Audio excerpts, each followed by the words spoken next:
Welcome to the fantasy audiobook. Become a Superman and become invincible. Chapter 81. Nick Fury is still planning to win over Tony. The next day, the efficient ladies in black had already put the information about Hydra on the bedside tables of political figures from various countries. Big figures from all over the world. When I wake up on this day, the first thing I saw was the document that appeared inexplicably on the bedside. This means that a restless day has officially begun. The military is out, the National Intelligence Service is out.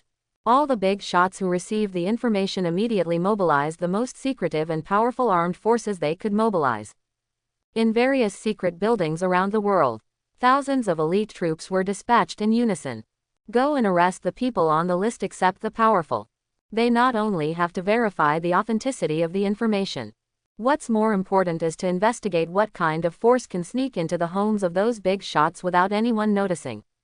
However, when the people on the list were arrested and imprisoned, they were tortured and given truth serum. A bigger shock hit the hearts of the big shots. The information in the document is actually all true. Hydra still exists in this world, and it has penetrated into every aspect. They range from royal family members and ministers of state to peddlers and newsstand owners.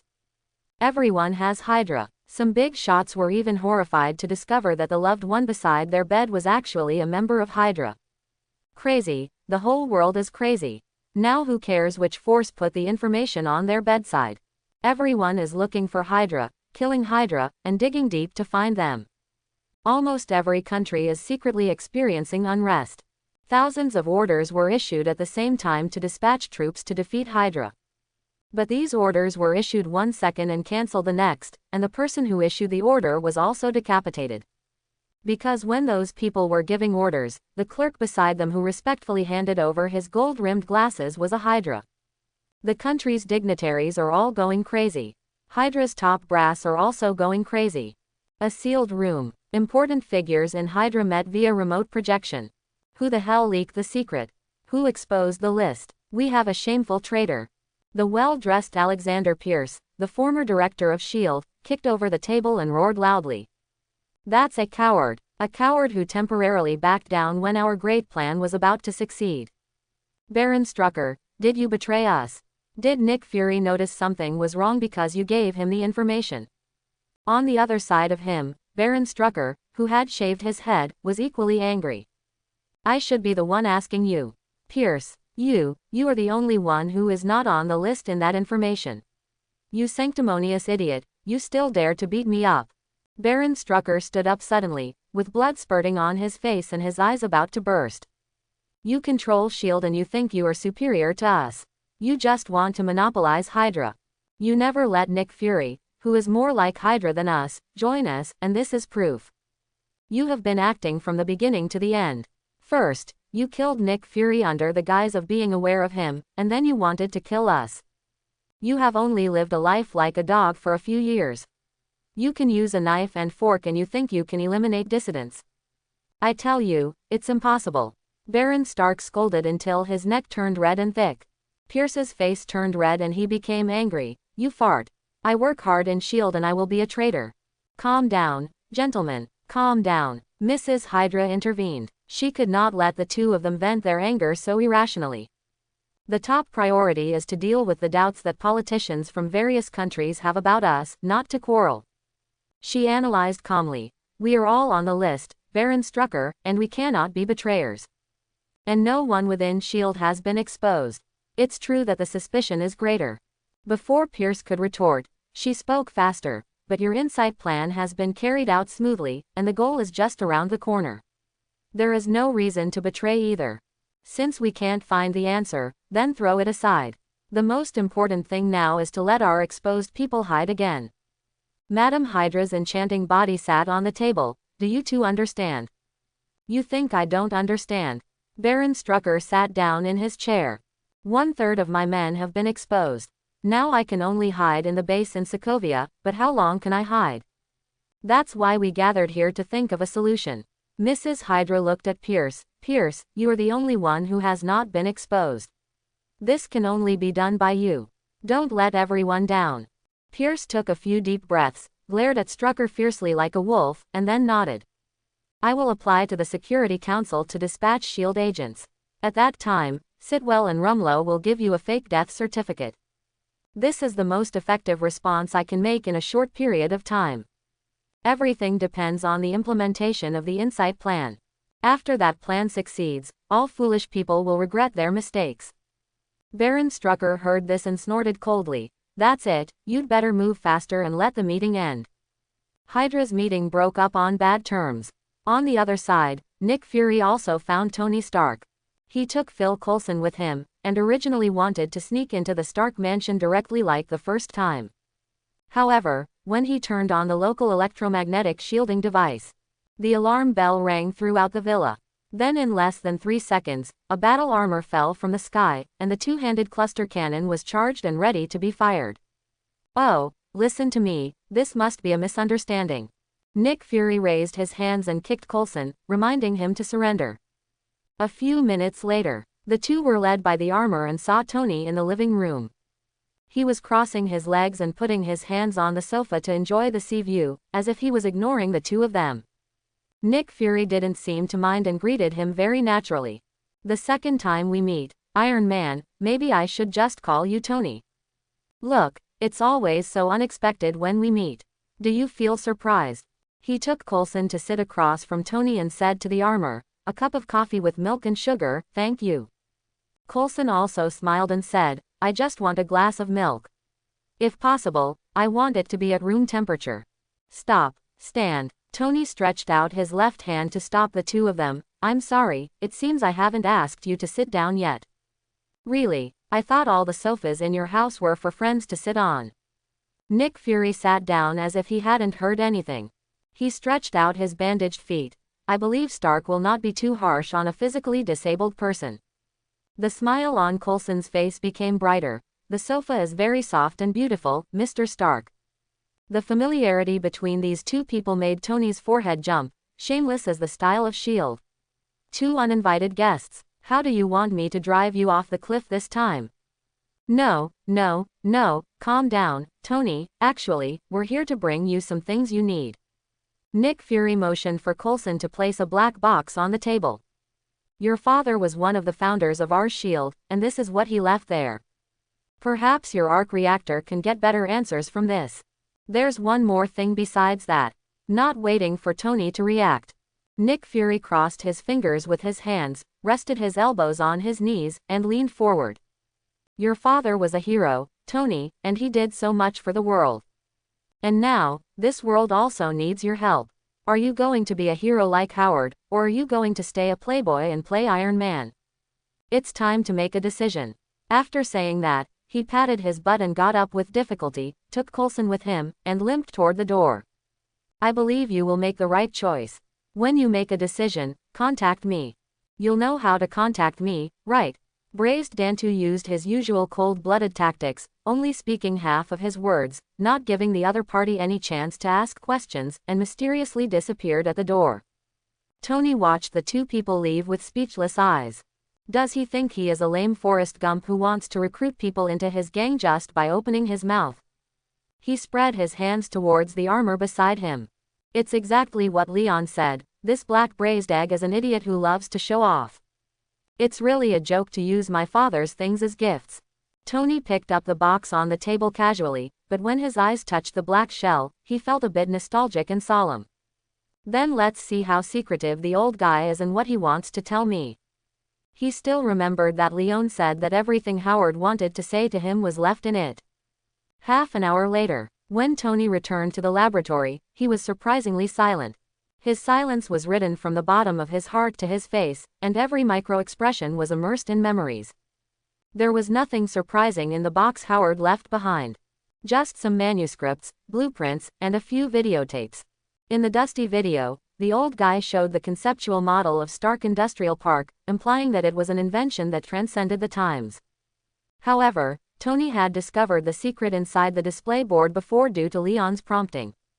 What really left him speechless for a long time. In fact, it was Howard's heartfelt words at the end of the video. Tony, you are the greatest of the countless creations in my life.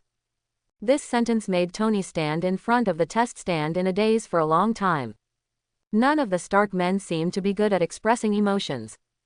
In Tony's mind, until that day, Howard never said, "I love you," to him or expressed his love for him. So Tony was always very rebellious. His rebellious behavior and character as a child were a way to attract Howard's attention. Until Howard's death, this character really became a part of him.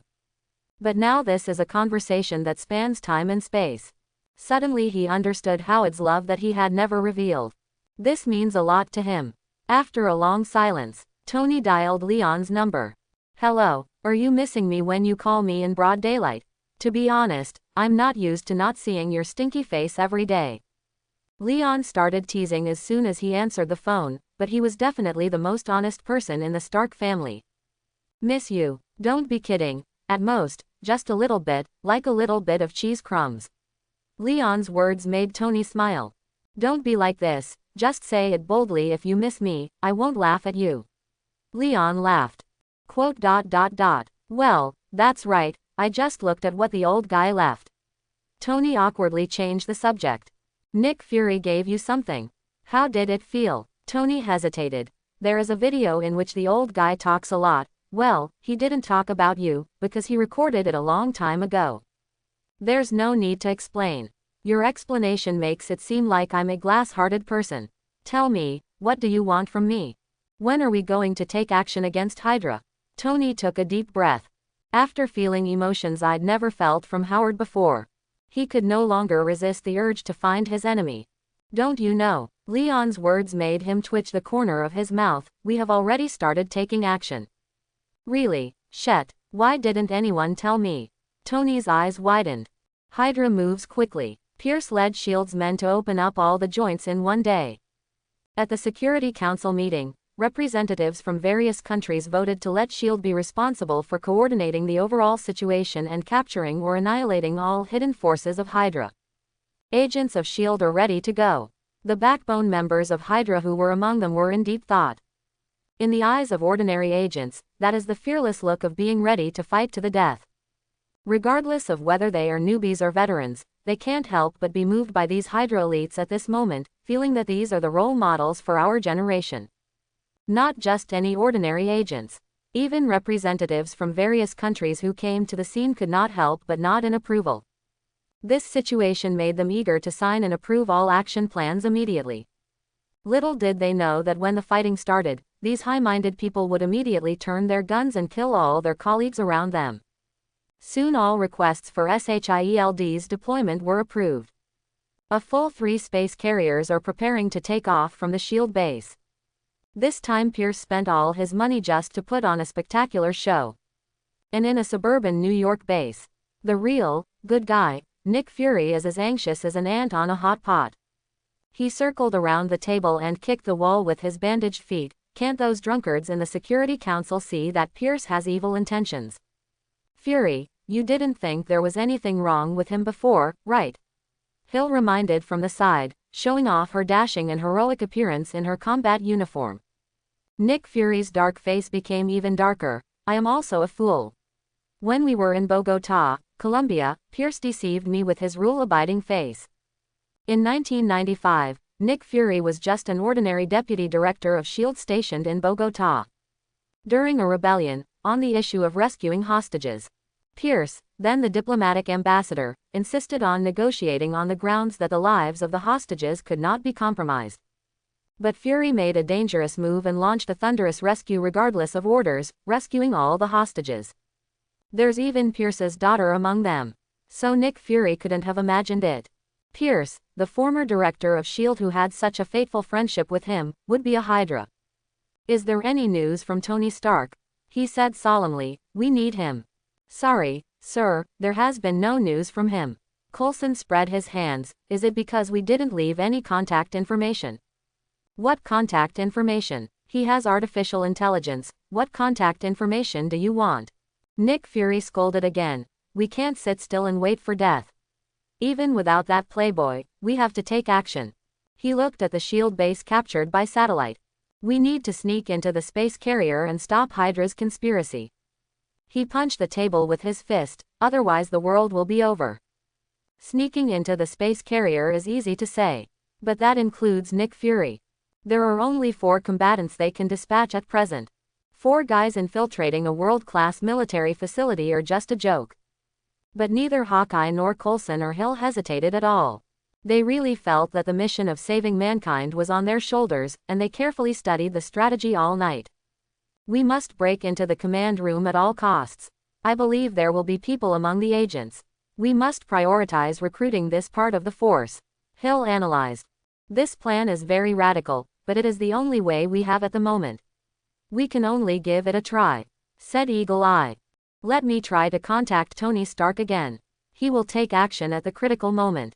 Coulson also vowed to make a promise. When the 3 people dispersed, Nick Fury's inscrutable expression became heavy.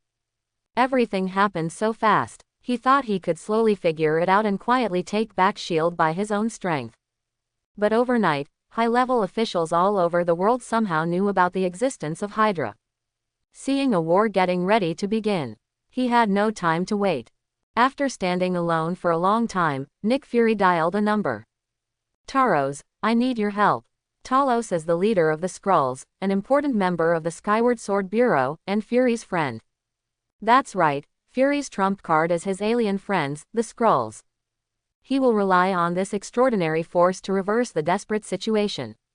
Meanwhile, in Brooklyn, Leon, who had been paying attention to the movements of all parties with his super hearing turned on, almost laughed out loud when he heard what Fury said on the phone.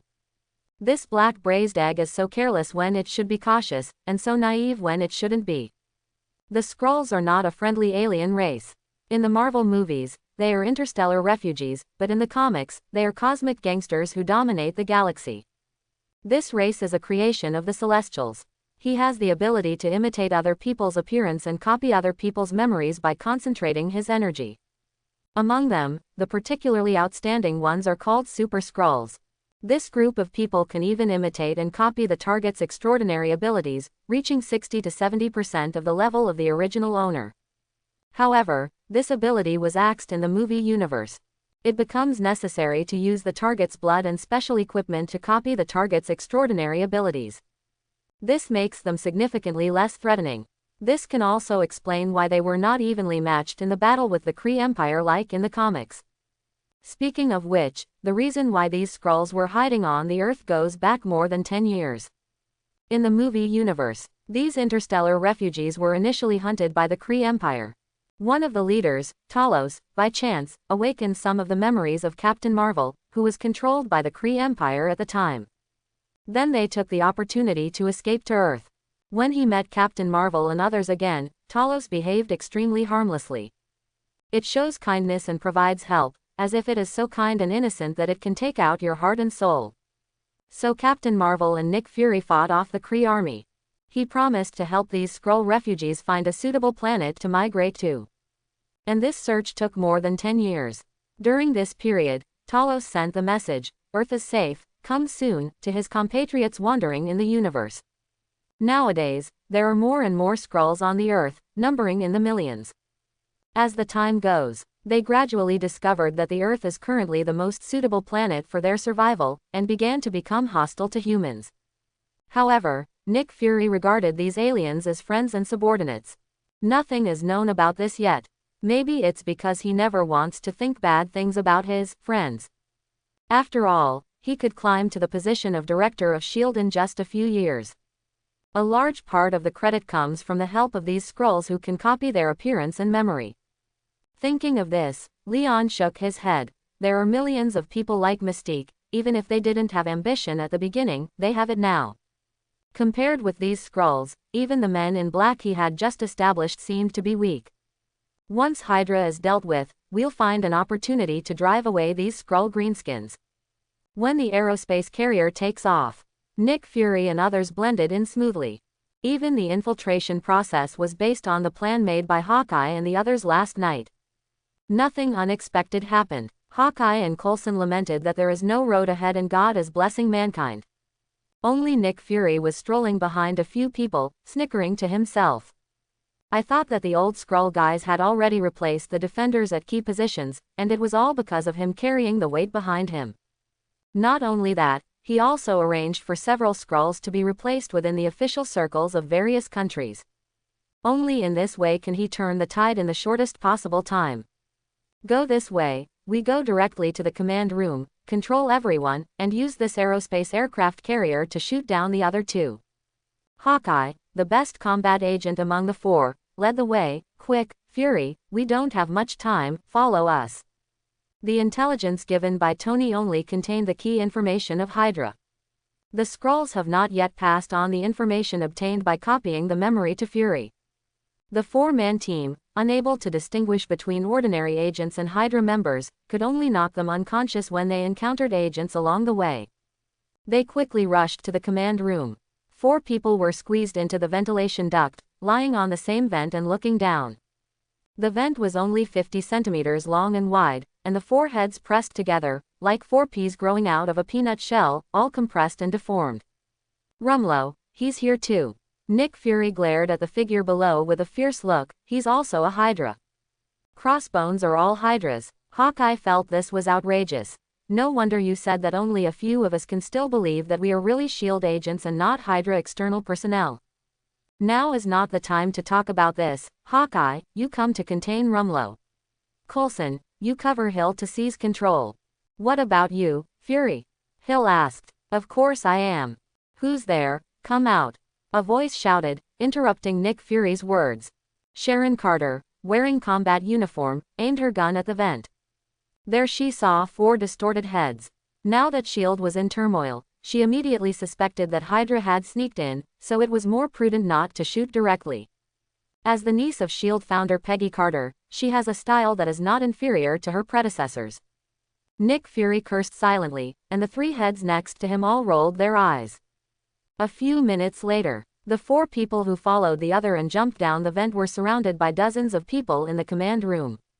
Nick Fury, how could it be you? Weren't you killed by Hydra 2 days ago? Sharon Carter looked at Nick Fury suspiciously. And Hawkeye, Hill, and Coulson. You disappeared for 2 days. Didn't it turn out that you were attacked by Hydra? She began to wonder if the 4 people in front of her had anything to do with Hydra. Otherwise it would all be too much of a coincidence. Crossbones Rumlow also stepped forward. Director Fury, you disappeared at a critical moment and then appeared inexplicably on the space carrier. You need to give us an explanation. He took out his gun and made a defensive gesture. Otherwise it will be difficult not to make people suspect that you are related to Hydra.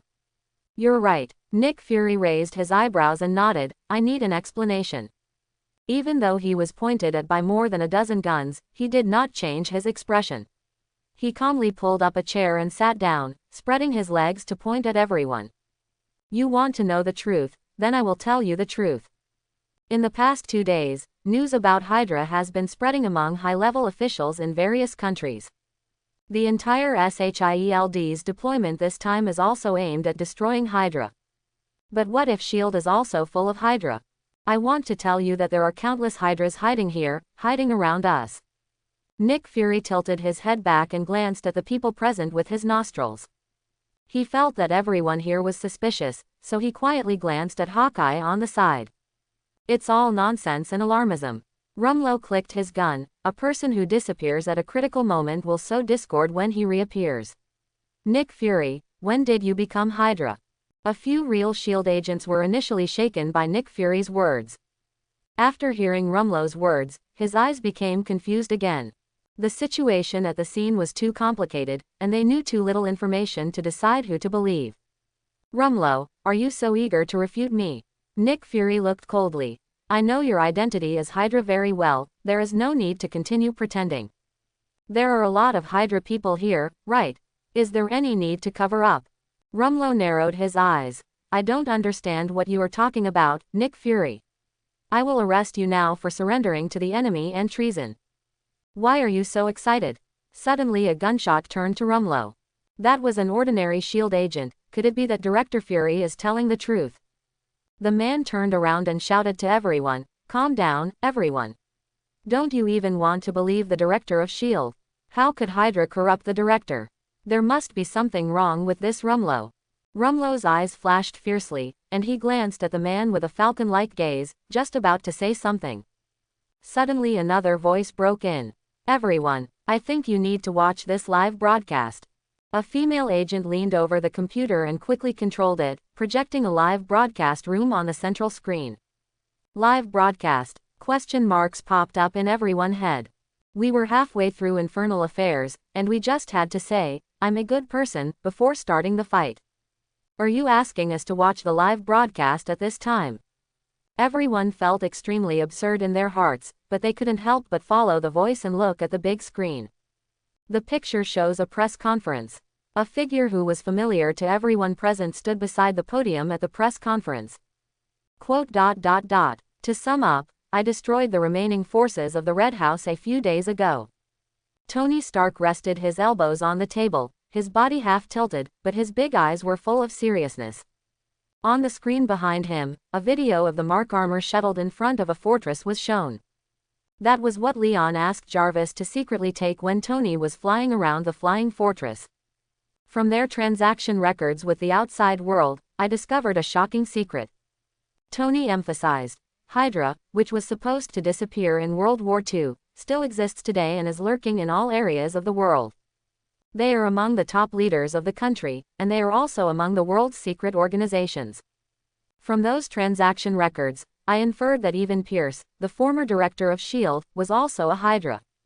The so-called S.H.I.E.L.D. is, Tony said while projecting the exact evidence behind him. His speech today was a decision made by the two of them after discussing it with Leon. One of the purposes is to reveal the truth about Hydra hidden in S.H.I.E.L.D. The other is to improve Tony's reputation among officials in various countries and facilitate his subsequent transnational revenge actions. The press conference was a little quiet. Most reporters have no idea what S.H.I.E.L.D. is, and are skeptical of claims that Hydra still exists. Even on the internet, netizens watching the live broadcast were all confused. The live broadcast room was full of question marks. But on the aerospace aircraft carrier, the reaction of everyone who saw the live broadcast was different. Nick Fury's expression suddenly changed. "Shit. How dare he announce this kind of news directly? Coulson, is this the result of your contact last night?" "Director, I don't know either. I tried all the methods and couldn't contact him last night." Coulson felt a little aggrieved. "What, you didn't contact him? How did he know this? Did he really destroy a Red House force?" Nick Fury's expression was distorted. But looking at the agents around him who were shocked by the live broadcast content, he decided to go with the flow. "You have also seen that even Iron Man Tony Stark is also accusing Pierce of having problems. Do you still doubt what I say now?" Nick Fury stood up with a sharp look in his eyes. "Rumlow, you and Pierce are both Hydra. How long can you keep pretending?" When Rumlow heard this, he immediately burst into rage. He tilted his gun and almost shot out, killing Nick Fury. But at the same time as he raised the muzzle of his gun, Hawkeye Barton's arrow was also aimed at him. "Put down the gun," Hawkeye shouted coldly. This cold cry was like a piece of red-hot coal being thrown into the water. The entire command room was on edge. Anyone with a gun in his hand is pointing at the target of his suspicion. Sharon Carter and 4 or 5 other people pointed their guns at Rumlow. The rest are targeting Nick Fury and others. These people are undoubtedly members of Hydra. Very good. I knew there were many of you, but I didn't expect there to be so many. What else did Nick Fury want to say? But I don't know who fired the first shot. Just like the shot fired in Lexington hundreds of years ago that represented independence. The next moment, the command room became a hail of bullets. Gunshots rang out, fires continued, and gunpowder smoke filled the air. Hawkeye entangled Rumlow and took the time to kill a Hydra member with an arrow. The battle was in full swing. But as the ordinary agent who initially stood on Fury's side fell, he turned into a green-skinned inhuman creature. Nick Fury shouted, "No!" and was pushed to the ground by the crowd in a daze. Several other people were also injured, died, or lost their combat effectiveness. In the end, Hawkeye was besieged by several people and fell to the ground trembling under the electric shock rod. The air and space aircraft carrier counterattack came to an end. And in a corner where no one is paying attention, the female agent who played Tony's live broadcast at the beginning. I don't know when I hid under the table. She controls the camera to record everything, and connects to a special network to broadcast live footage to the outside world in real time. And she is the man in black, codenamed Agent K. Agent K transmitted live footage to the Men in Black internal satellite in real time through an encrypted channel. In the Sky Fortress, Mary, also known as Agent M, encrypted the screen transfer and uploaded it to a dark network. The title at the top of this website is Rising Tide. Rising Tide is a free organization similar to the Hacker Alliance. They advocate open information and freedom of speech. The members are scattered all over the world, and most of them don't even know each other very well. They reveal the information sealed by various countries, and they come and go like the wind on the internet, like Zorro in the electronic field. The idea is that everyone has the right to know. Many freelancers in the organization like to read the posts on the website every day when they have nothing to do. Under Agent M's post, there were responses quickly. Did everyone watch the live broadcast of Tony Stark press conference just now? I invaded the SHIELD network and found something, video link. Sky, I just watched it. I am also preparing to hack into SHIELD. My friend, you are so fast. Anonymous 1M, did you post a video? Miles, Sky, your current technical level is easy to be tracked. Don't hack into those secret organizations without my cooperation. Sky, okay, I remember my mentor. Anonymous 2, are you still chatting? God, the video posted by M is definitely the most shocking one I have seen this year. Anonymous 3, what the hell? I remember that Black in the video is the director of SHIELD, right? We saw him before when we hacked into the files. Was he defeated by Hydra? Anonymous 1, Hydra really still exists. They even control SHIELD like Stark said. We have to do something. Miles, we are just a group of hackers, what can we do? Sky, this video can be published and posted on the homepage of all portals. Everyone should have the right to know. Anonymous 1, Sky is right. This is what we should do when the tide rises. Let's all take action and knock down the servers of those internet companies. Anonymous 2, but it seems that most social software is owned by the Stark Group. I remember that their firewall is difficult to break through. Leave it to me, our Rising Tide organization has decided on this matter. Sky, beautiful. Remember to put a high tide watermark on the video. No problem. 10 minutes later. All Stark Group's web pages and software homepages have a huge banner link popping up. The banner read, revealed, the truth about Hydra. Officials around the world have concealed it once again. The Rising Tide organization guarantees the authenticity of this leak. Click on the link, and the content of the video is clearly what just happened in the aerospace aircraft carrier. The whole process from Nick Fury and his team sneaking into the aircraft carrier to their defeat after a fierce battle. It was all recorded by the camera.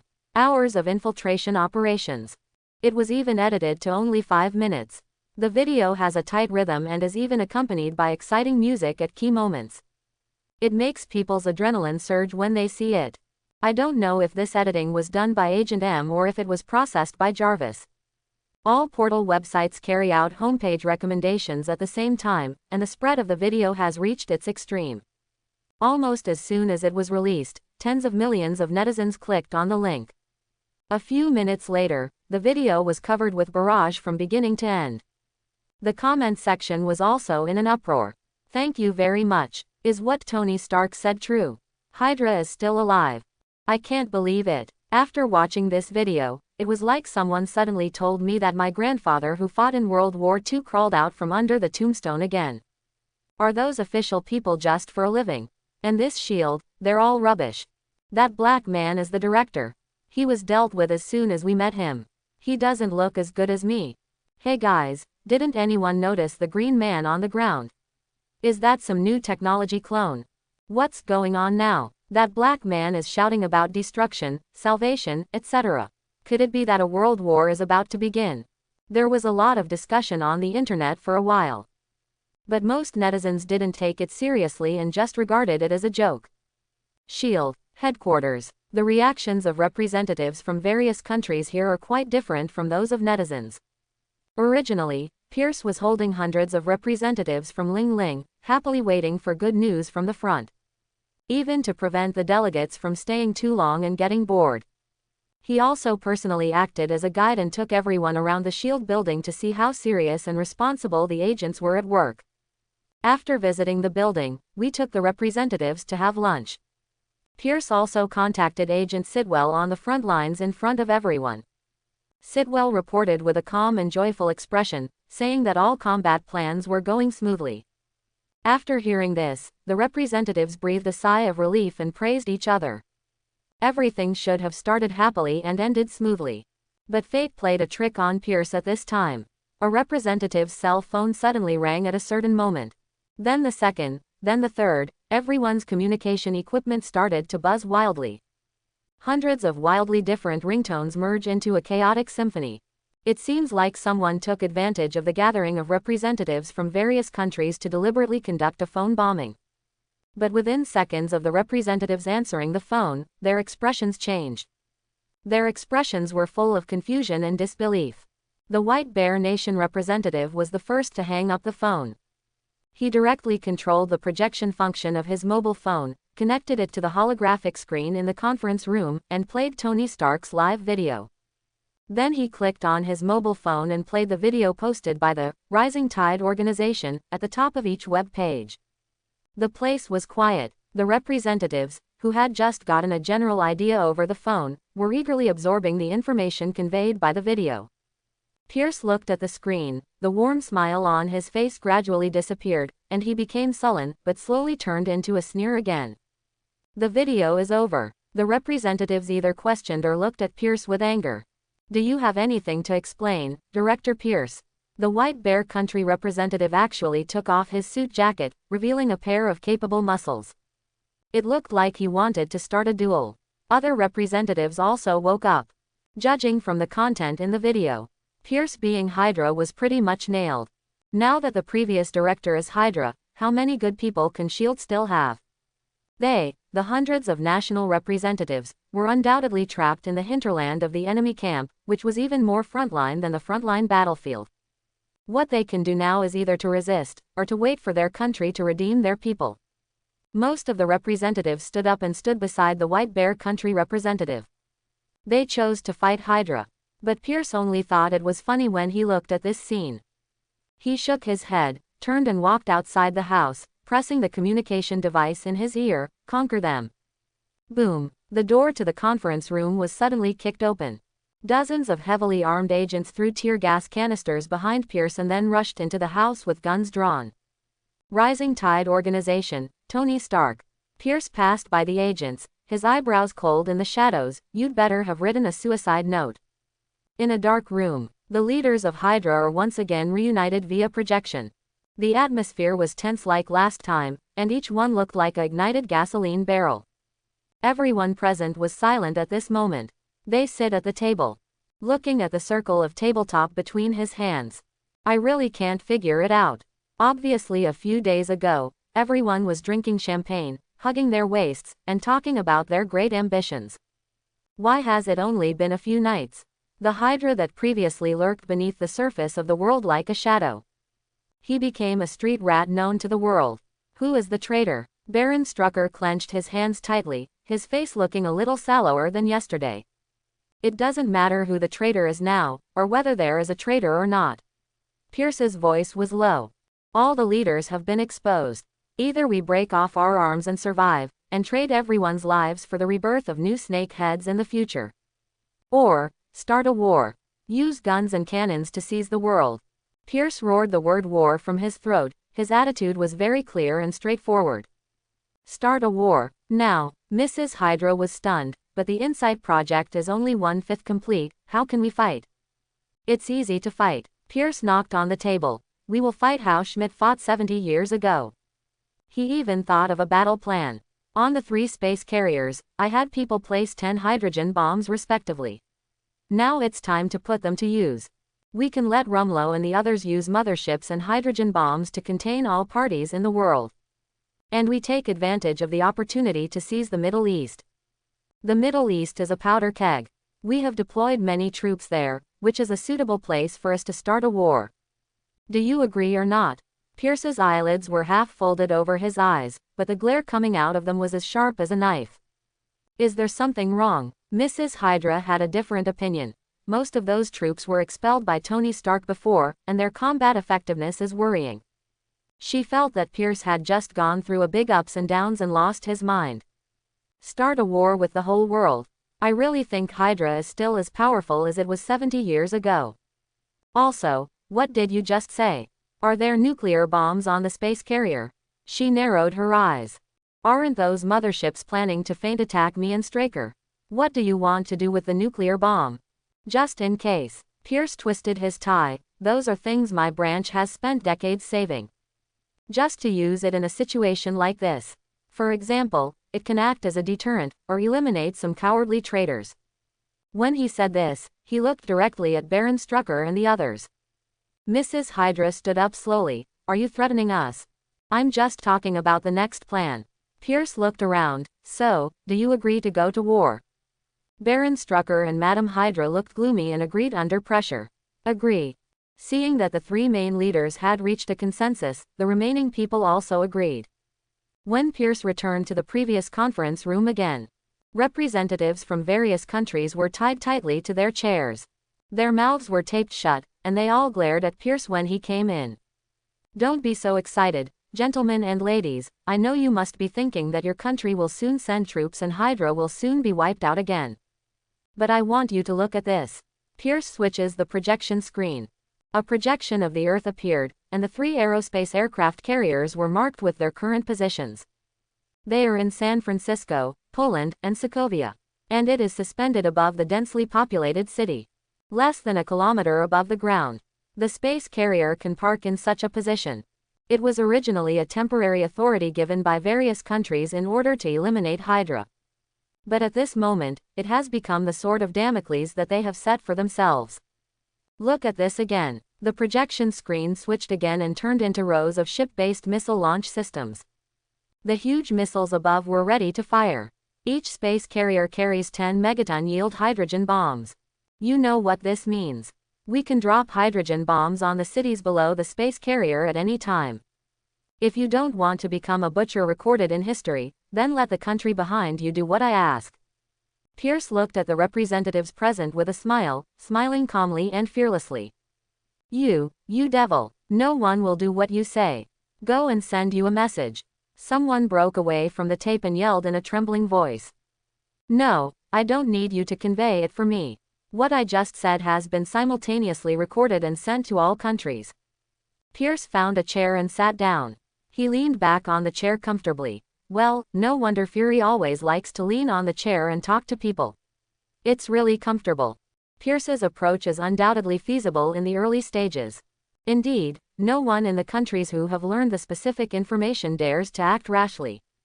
To know, there are tens of millions of people below those three space carriers. If you offend Hydra's lunatic, you will be dead. Tens of millions of people died in nuclear explosions. At that time, Hydra will only add to its already bad reputation. But on the other hand, there are really countless sinners that will be written down in world history. At the same time, Skye and her first boyfriend Miles in the Rising Tide organization gave full play to their subjective initiative and actually intercepted the video that Pierce sent to various countries. After being horrified, they unsurprisingly chose to post the video online again. Pierce's comments to intimidate countries have just been released. Netizens immediately exploded, especially the netizens who were under the three space carriers. I woke up and told me there were 10 nuclear bombs above my head. San Francisco netizens trigger the Harmony system as soon as they speak. Fark. What have we done wrong in Sokovia? The war has left us with nothing. Why do we even have to use hydrogen bombs? Refugees in Sokovia cry speechlessly. What city in Poland is that airship floating in? We were attacked again. Most netizens expressed disbelief and worry. But people in three special areas have gone crazy, and the whole city is in chaos. Nick Fury is on the helicarrier. Everyone still knows nothing about the changes that have happened in the world. Fury and others were tied up hand and foot by Hydra and thrown into the corner of the command room. Rumlow and others frowned around the Skrull's body. Fury, if you don't do something, we will be finished before Hydra. Hawkeye whispered, do you have any plan? I do have a plan. Nick Fury saw several figures among the Hydra agents and smiled. What's the plan? Wait, what are you waiting for? Waiting for someone. Barton's eyelids twitched. For the sake of everyone being ruined, can you please explain it directly? The person I've been waiting for is here. The corners of Fury's mouth raised. A tall and thin Hydra agent walked casually in front of Nick and the others. Clang! A small knife fell in front of several people. Hawkeye's eyes widened. You also said that you are not Hydra. Wait, he is the kind of alien just now. Your authority is not sufficient to know this information. Fury used his foot to hold the knife in front of him. Even if you didn't tell me, I already knew. They can turn into humans, right? This is a bit dangerous, Fury. No, they are very friendly to the Earth and are not dangerous. Nick Fury denied. The two were talking quietly. Boom. Suddenly there was a gunshot. Everyone looked over. Rumlow's gun was smoking. In front of him, the agent who had just walked past Nick Fury was shot in the middle of his eyebrow and fell to the ground, turning into a green scroll. No, Nick Fury shouted angrily with his eyes wide open. At the same time, 6 different figures among the Hydra agents also subconsciously exclaimed, Dolly. The next second, Rumlow turned the gun and fired 6 shots, hitting his head. The 6 people were killed on the spot and turned into green-skinned corpses. What Hawkeye could guess, how could Rumlow, who was also a top agent, not guess? Asshole, I'm fake, you fool. Nick Fury broke through and yelled, how dare you kill them, how dare you? I will kill you, Rumlow, you Hydra. Rumlow said nothing, twisted his neck, walked up to Fury, hit him in the jaw with a gun butt, knocking him out. The threat is eliminated, continue working and wait for orders from superiors. Rumlow said to the others without changing his expression. The Hydra agents all withdrew their gazes and continued their work. This scene was also filmed by Agent K and transmitted to the outside world. Agent K has been hiding in a corner where no one noticed. Her super physical fitness allows her to avoid the searches of Hydra members with her agility. While she was closing her eyes to rest her mind, her bracelet suddenly vibrated. After tapping it, a light screen was projected, with a message from Leon on it. I received the video. Well done. Take Luodin and his men to retreat. Leon was in the flying fortress and sent a retreat signal. S is his code name in Men in Black. He does not plan to release this video of the Skrulls for the time being. Hydra is enough to shock the world. It would be better to leave the matter of aliens until next time and expose it all at once. At that time, with the excitement of the crowd, the Skrulls can be driven out of the Earth easily. As for the Skrull who was exposed before, I believe Fury can definitely fool him. Leon sometimes feels that he really should have a shock value system. If that is the case, these few actions alone stirred up emotions around the world. I'm afraid it's enough for him to change his physique to that of Superboy Supreme. On the space carrier, after Agent K read the message, he flicked his wrist to close the light curtain. Copy that, Sir Superman. She picked up a metal suitcase and walked out of the shadows while twisting her graceful waist. Agent K is an Asian who was once placed by the Red Room into a research institution affiliated with Hydra. Later, Hydra recognized her excellence and sent her to the SHIELD Agent Academy. During this period, Hydra also briefly brainwashed her. But the effect is obviously not as good as the chemical method of Red House. If Natasha hadn't injected her with an inhibitor a month ago, she was probably still in the SHIELD Research Institute at this time, doing research with Fitz and Simmons. As soon as Agent K stepped out of the shadows, he was immediately noticed. Stop! A Hydra agent threatened with a gun. Rumlow stretched out his hand to stop his men. He knew Agent K. Are you, Caitlin? I remember you should be in the Research Institute now. He looked at K suspiciously. I'm performing that person's special mission. Agent K explained. He asked me to take Nick Fury and these SHIELD agents away at a critical moment. She did not say who that one was. But when he walked to Rumlow, he whispered, Long live Hydra. When Rumlow heard this, the hesitation in his eyes suddenly became clear. The man in front of him was originally from Hydra, and he met the secret code, that is one of his own. He waved his hand to indicate there was no threat and told the others to return to their posts. Rumlow didn't even ask why Nick Fury and others were taken away instead of killed here. He just watched Agent K leave the command room with Fury on his shoulder, Hawkeye in his hand, and Hill and Sharon Carter under his arm. So she is still an enhanced person. Could it be that she is also a Winter Soldier? Rumlow shook his head without thinking deeply. Agent K was carrying several people, his slender figure like a seedling stalk covered with rice ears. She entered a Quinjet fighter plane unimpeded, leaving several people on the ground. A few seconds later, the fighter jet ignited, took off, and left the space carrier. That's it, we're going to be taken to an uninhabited corner and evaporated. Hawkeye observed the interior of the fighter plane. He was extremely familiar with the structure of the Quinjet, and he might be able to find a way out. Maybe we still have a chance. Coulson looked at Agent K in the driver's seat. She doesn't look like a Hydra person. It doesn't look like it. She just took us with her, and no one stopped her along the way. Isn't this unlike it? Sharon Carter's eyes stopped on the parachute stand. She is very strong. She should have been strengthened. It is very difficult to deal with. Is there any way to destroy the cabin? If we want to escape, we can only live towards death. However, Coulson did not respond. He turned to Agent K and asked directly, "Ma'am, where do you plan to take us?" Agent K glanced at the dial. Poland, Warsaw, okay, here we are. Several people in the cabin were dumbfounded. What the hell is going on? The next second the fighter suddenly slowed down, hovered, and then landed on the ground with a slight shock. Agent K left the driver's seat, dropped a few tactical daggers at the feet of several people, opened the hatch and walked out. Take Nick Fury and leave here. The matter of Hydra will be taken over by us Men in Black from now on. Man in Black. Several people could see in each other's confused eyes that no one knew about this organization. But that's right. They didn't even know there was Hydra in S.H.I.E.L.D. So it seems normal that I have never heard of an organization that can arrange people to infiltrate Hydra.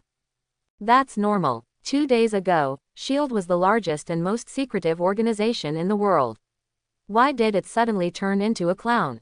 Hawkeye and the others started arguing with their eyes. "Ma'am, can we help?" Coulson asked with a kind demeanor. "No need." Agent K didn't look back. She held the metal suitcase, pulled and twisted it, and a set of pitch-black armor unfolded from it and attached to her body. The arc of the armor fit her body perfectly, as tight as clothes and as smooth as water. The quiet and charming beauty turned into a mysterious warrior like the goddess of the night in a blink of an eye. After dressing up, the armor's arms and legs spurted flames at the same time, and Agent K cut into the sky in the blink of an eye. "Thank you very much. Is it possible that this Man in Black was founded by Tony Stark?" Hawkeye was stunned.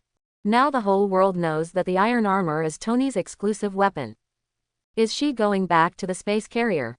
The time from when we fly out of the carrier to when we land is no more than half a minute. The carrier should be near this longitude and latitude. Quick, we have to find a way to get out of here, contact more people, and stop Hydra. Hill made a judgment, turned around quickly, and picked up the dagger with his hands tied behind his back. Several other people also quickly untied the ropes and slapped Fury awake. But when they rushed out of the Quinjet and saw the space carrier overhead so close that they could clearly see the base, there was only one sentence left on their lips. The space carrier is suspended in the sky 1,000 meters away from the city. At the scale of a mothership. At this height, people in the whole city can even vaguely see its ferocious gun muzzle. Whether it's Warsaw or 2 other cities, they all entered the panic of fleeing. In the city, the right lane and the left lane are filled with vehicles escaping outwards. Even in Warsaw, Poland's best planned city, the entrance to the highway has been blocked by traffic. The best way for people to leave is by plane. But by the time ordinary citizens realized it, all the expedited tickets had been sold out. It seems that air routes have become the exclusive life channel for the rich and powerful. But Hydra is good if it treats everyone equally. They can't control the traffic flowing out on the ground. But if your plane dares to take off from under the aircraft carrier, the ship-borne anti-aircraft guns had to warn first and then shoot them down. In the end, all the planes that took off queued up and landed back at the airport. The dignitaries, dragging boxes full of confidential documents and luxurious treasures, ran out in groups together with the airport service staff. But the airport has long been blocked. Among those who couldn't buy a ticket, some were lucky or simply wanted to grab a plane, so they drove to the airport together. As a result, they were all blocked outside the airport, blocking all roads. The rich and powerful cannot do anything about this situation. They were afraid of being attacked by the space carrier, and they didn't even dare to fly in a helicopter. I can only get into my luxury car again and follow the traffic honestly. However, it was a blessing in disguise that their actions calmed the gradually manic mood of ordinary citizens. Some people stood on the roof of the car and looked at the endless traffic. I looked back at the cars of the wealthy people lining up at the end. Some of them were so happy that they opened beers and started drinking. After all, a nuclear bomb could fall above your head at any time. If the school didn't teach you something or you didn't learn it well when you were in school, you can find out the consequences of being hit by a nuclear bomb by just searching on the internet. Everyone seems to be able to hear the ticking sound of their own life countdown. But they looked behind again and had a second thought. You can even drag big shots who you never see in person to go to hell together. It doesn't matter if you die, you can earn a lot of money even if you die. So there were men and women, old and young, in the traffic. Whenever I felt anxious, I would look back at the rear of the traffic. Occasionally, I would see one or two big figures from the parliament whom I had seen on TV, dragging their families and their families with them behind me. They couldn't help but slap the carriage so loudly that it made a loud bang, and laughed loudly. If Godfalk's ass were to die today, it wouldn't be a loss. And this is just a corner of the city of Warsaw. As a city with a population of millions, the already average basic services in Warsaw are almost non-existent at this time. People can only flee spontaneously. There are traffic jams everywhere in the city, and there are cries and looting everywhere. That's just half an hour after Pierce's video was posted online. If the time is pushed back a few hours, even if this city was not destroyed by nuclear bombs, it would probably be destroyed by riots. When Leon flew over Warsaw, what he saw and heard was Warsaw with flames everywhere and car horns as dense as a sea. After a few glances, he flew straight upwards and caught up with Agent K, who had just seen off Nick Fury and others. When the two met, they nodded to each other. Leon continued to fly towards the space carrier. Agent K stopped and started recording using the equipment on the armor. The video data signal is relayed by the satellite and directly connected to the Sky Fortress. In the fortress, Agent M seamlessly added the "Rising Tide" watermark to the video and forwarded it to major websites and software homepages to create a live broadcast entrance. This is like a test of the agent's ability to run a superhero operating company. Facts have proved that in the area of new media, agents become all-round operational experts once they get started. They are proficient in editing, finding gimmicks, and diverting trouble away from others. It wasn't even Leon who brought up the idea of letting the Rising Tide organization top the pack. It was an agent who joined Rising Tide who took the initiative to suggest and swore that the Rising Tide organization was eager to take the blame, and that's why they made such a decision. After half an hour of fermentation, the internet is in chaos. There are those who gloat, those who condemn Hydra, and those who support Hydra and say it did a great job. But it was the residents of the three cities who spoke out the most. They recorded their changes on the internet after receiving the news. From the rush to get out of the city at the beginning, to the impatience after the traffic jam, to the despair of feeling that there is no way to escape from the city even after dark. Eventually some people started writing suicide notes publicly online. Some people also broadcast live broadcasts, kneeling on the ground and chanting the Bible and praying for God's blessing. In disasters, there are all kinds of people. But one group of people is particularly special. This is a group of netizens from the Middle East and Afghanistan. They claim to be followers of the Protestant Superman cult. They comforted people in 3 cities in separate posts. Tell them not to panic, we still have Superman, and Superman will definitely defeat the evil Hydra and save you. Through their unremitting efforts and various persuasion, the internet, which had lost its memory after Superman disappeared for more than a month, suddenly remembered that there was such an awesome person. The opponent is an expert at resisting Jericho missiles without any injuries. Aren't these awesome people the type who are born to be saviors? As a result, more and more posts began to analyze Superman and request Superman to come forward. There are even many men and women uploading photos, saying that as long as Superman defeats Hydra, they are willing to spend a long night with him. At this moment, it seems to be responding to people's expectations. A live broadcast entrance marked with the watermark, Rising Tide, and the title, Superman Arrives, suddenly appeared. After countless netizens reacted, they immediately poured into the live broadcast room. In the picture, the first thing they saw was Superman in uniform flying towards the space carrier. Superman. Oh my cake, is he really Superman? He heard our voices and came out to deal with Hydra. Although he is not wearing red pants, he is more handsome than in the comics. Who's filming this? A local drone. I wonder if you are too optimistic. Maybe he is also a Hydra. It's unlikely to be Hydra, but I don't think he can save those 3 cities. It's a nuclear bomb. Isn't he afraid of being blown up? There is a lot of discussion on the internet. At this time, the live broadcast camera also followed Superman and arrived below the space carrier. The red cloak was pulled up by the long wind from high in the sky, revealing a body that looked like an ancient Greek sculpture. He placed his hands lightly on the bottom of the space carrier. The next moment, the camera clearly captured the ship shaking for a moment, and then being pushed higher into the air by Superman. The live broadcast camera did not move, and Superman could be seen holding the huge ship, accelerating continuously and submerging into the clouds. It wasn't until Superman's figure turned into a tiny black dot that the camera quickly followed him. Shit, he pushed that airship away. I'm in Warsaw, and the airship that was floating above just now has already disappeared into the clouds. God, my God, he is God. We are saved. Why didn't this guy come to San Francisco first? What if we were the first to be bombed by nuclear bombs? Oh, I think you are all too optimistic. Even if he can push the space carrier, so what? He will still die when the nuclear bomb explodes. He may not die. He pushed the ship, which weighs at least tens of thousands of tons. I can't even imagine how dense his body is. Then he will also be contaminated with radiation, and he is not far from death. Not just online. There was an uproar within Hydra at this time. Especially Pierce in S.H.I.E.L.D. headquarters.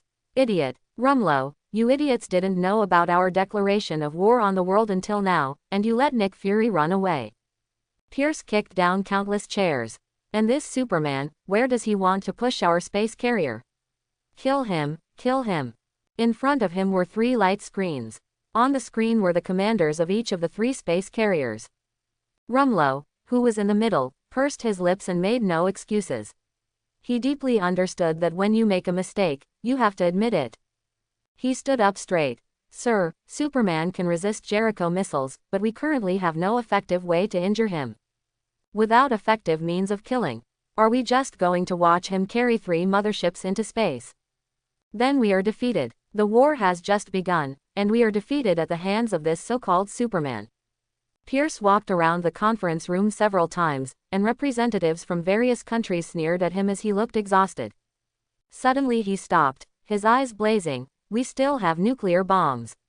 Rumlow, you can detonate all the shipboard hydrogen bombs and make that smash to pieces. But, sir, we are still on the space carrier, and we will die if the nuclear bomb explodes. Rumlow's face turned pale. He realized that he was going to be forced to sacrifice. Your death is a well-deserved death. Pierce thought of a way and became polite again. Rumlow, do you still remember the slogan you have been shouting? Shout it again. Rumlow opened his mouth. Long live Hydra. We have been chanting this slogan for hundreds of years. If you cut off one head, 2 new ones will grow. Your sacrifice today will make Hydra grow more. Rumlow. Pierce directly ordered. Detonate. Detonate all the shipborne nuclear bombs for me. Soldiers, you must be happy. Even enemies like Superman will be defeated because of you. Rumlow looked at Pierce blankly, not knowing what he was thinking. Yes, sir. He hung up the communication directly. Pierce looked at the only 2 light screens left in front of him and chuckled a few times. Ha! Do you want to resist? It's a pity that you can't. Space carrier. After Rumlow hung up the communication, he turned around and showed a forced smile to his teammates. Everyone, Superman is no match for us. The commander ordered us to retreat. The next moment, dozens of gunpoints were pointed at his head. Shit, I knew it. He shook his head dejectedly and suddenly rushed towards the nearest person. After a series of gunshots, including Rumlow, there were 7 more corpses in the command room. After all, Rumlow is not Captain America. With 1 against many, he still has little strength. Cleaned up the internal rebellion. The most senior Hydra present took command. All nuclear bombs are ready to detonate simultaneously in 1 minute. He ordered decisively and simply. His eyes were empty and lifeless, as if he didn't care at all that death was coming. However, As soon as he finished speaking, Leon appeared in the command room wearing a Superman uniform. "You guys go on, I'm just here to pack some experimental materials." Leon picked up the 2 Skrull corpses and disappeared into the command room. Find a few people to come over and pick up the Skrulls, and do it quickly."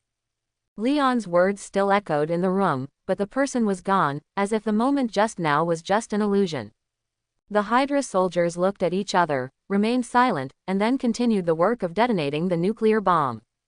When Agent K carried the live broadcast camera and caught up with Leon again, he resumed the posture of holding the space carrier with both hands. "The bodies of the Skrulls have been moved to the Sky Fortress." As soon as the live broadcast captured Leon, the number of barrages immediately soared. "Superman, my Superman. This is almost to the Kármán line, it's incredible. His speed is too fast. Fast, strong, and able to carry missiles, he is the real Superman. I don't know if he is afraid of kryptonite. There should be no kryptonite on the Earth. Oh, there's no need for kryptonite. He'll be dead when the nuclear bomb explodes. That is, although it is great for him to sacrifice himself for others, it is also true that he will be killed soon. This Hydra." The wind roared high in the sky. The sound of the strong wind blowing across Agent K's armor was transmitted to the live broadcast room through the photography equipment. In the live broadcast room, people from all over the world listened to the sound of the wind and seemed to feel a bit of the coldness and silence of no man's sky.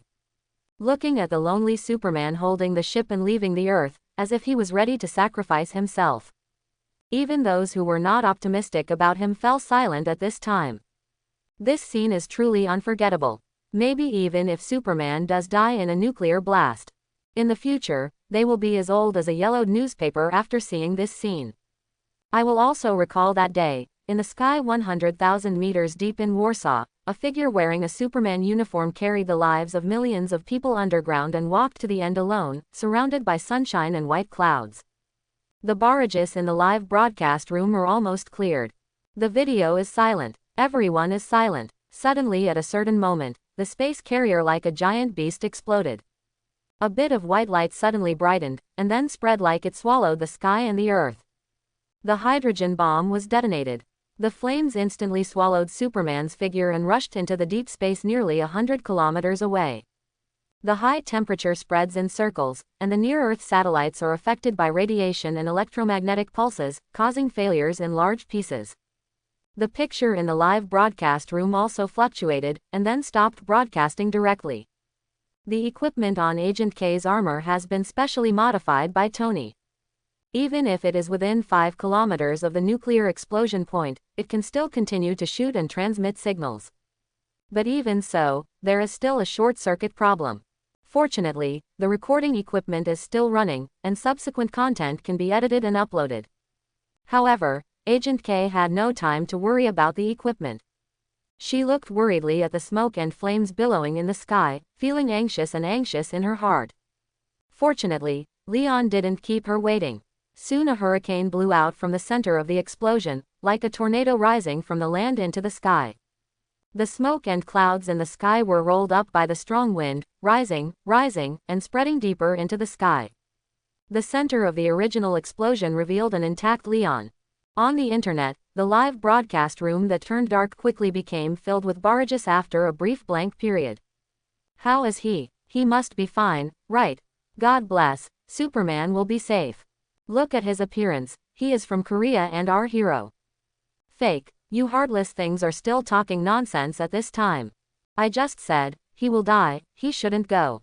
Superman, he is the trinity of Superman, the Holy Spirit, and the reincarnation of a god.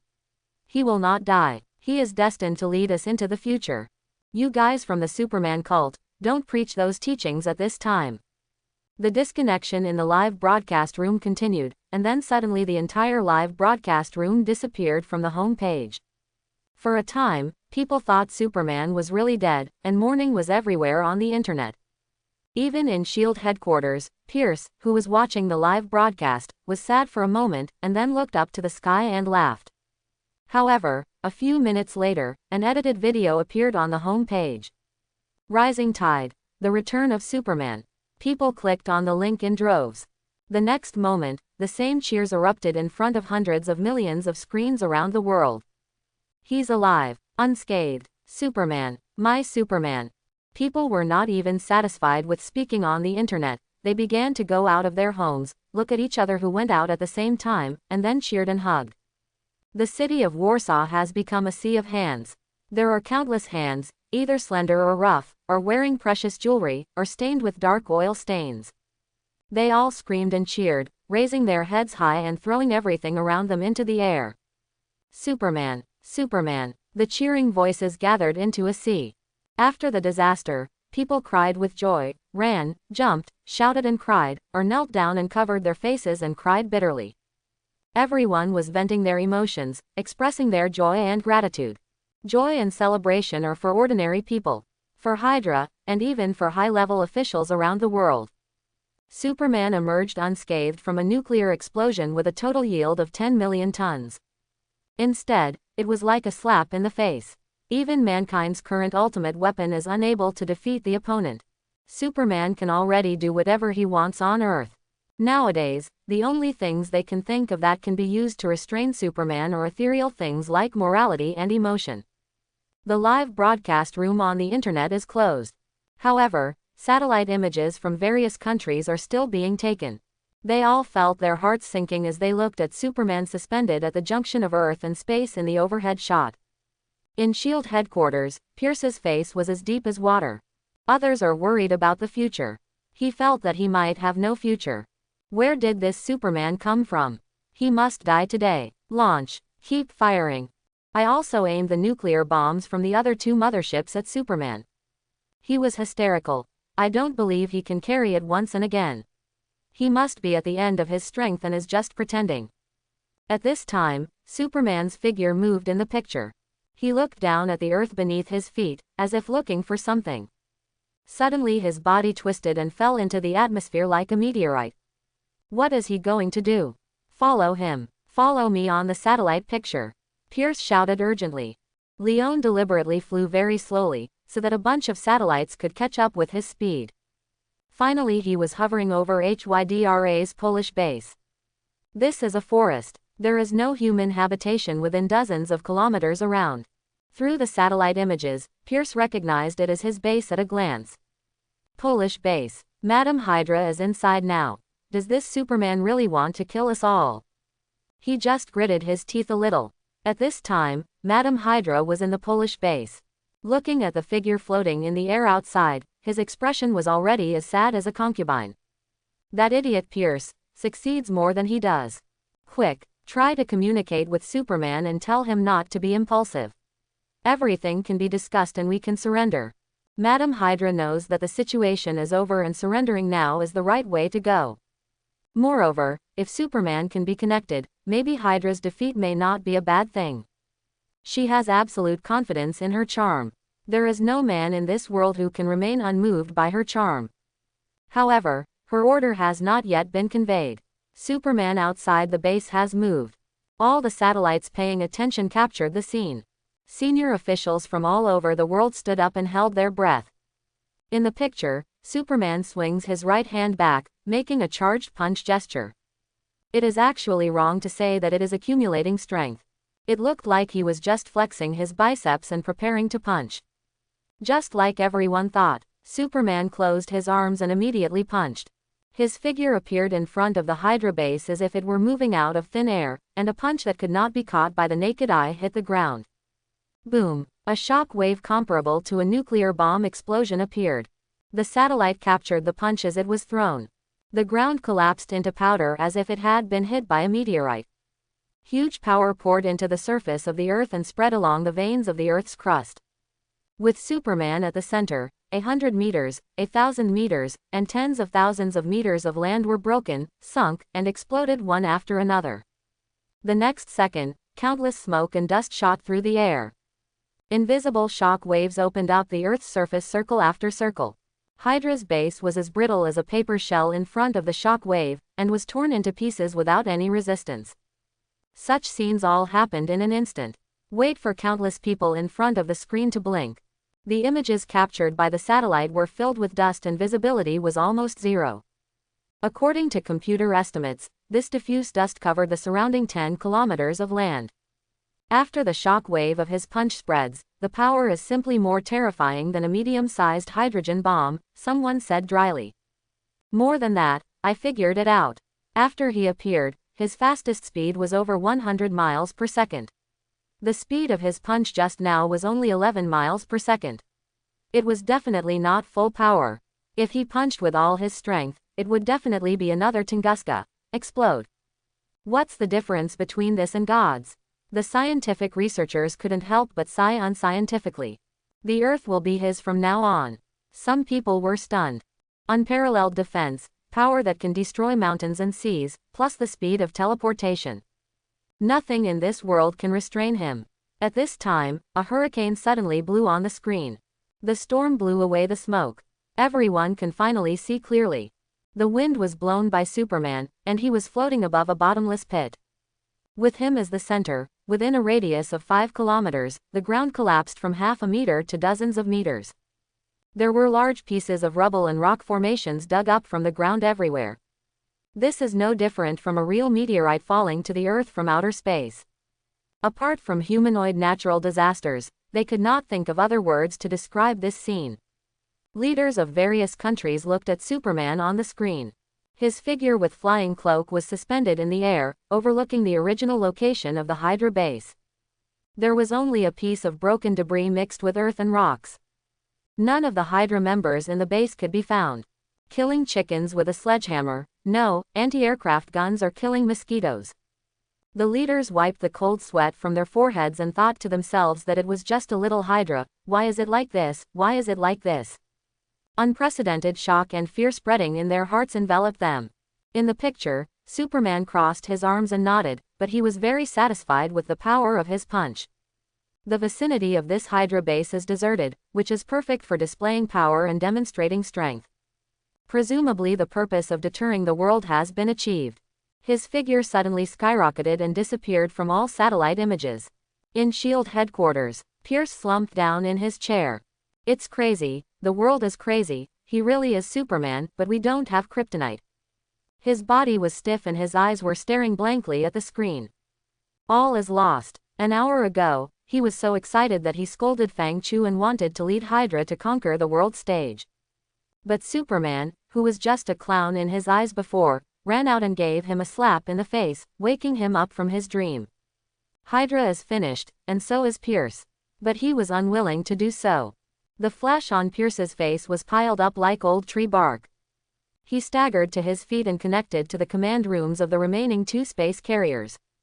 Fire! Fire on San Francisco and Sokovia. Fire all the hydrogen bombs on me and detonate them in both cities. Pierce completely lost his mind.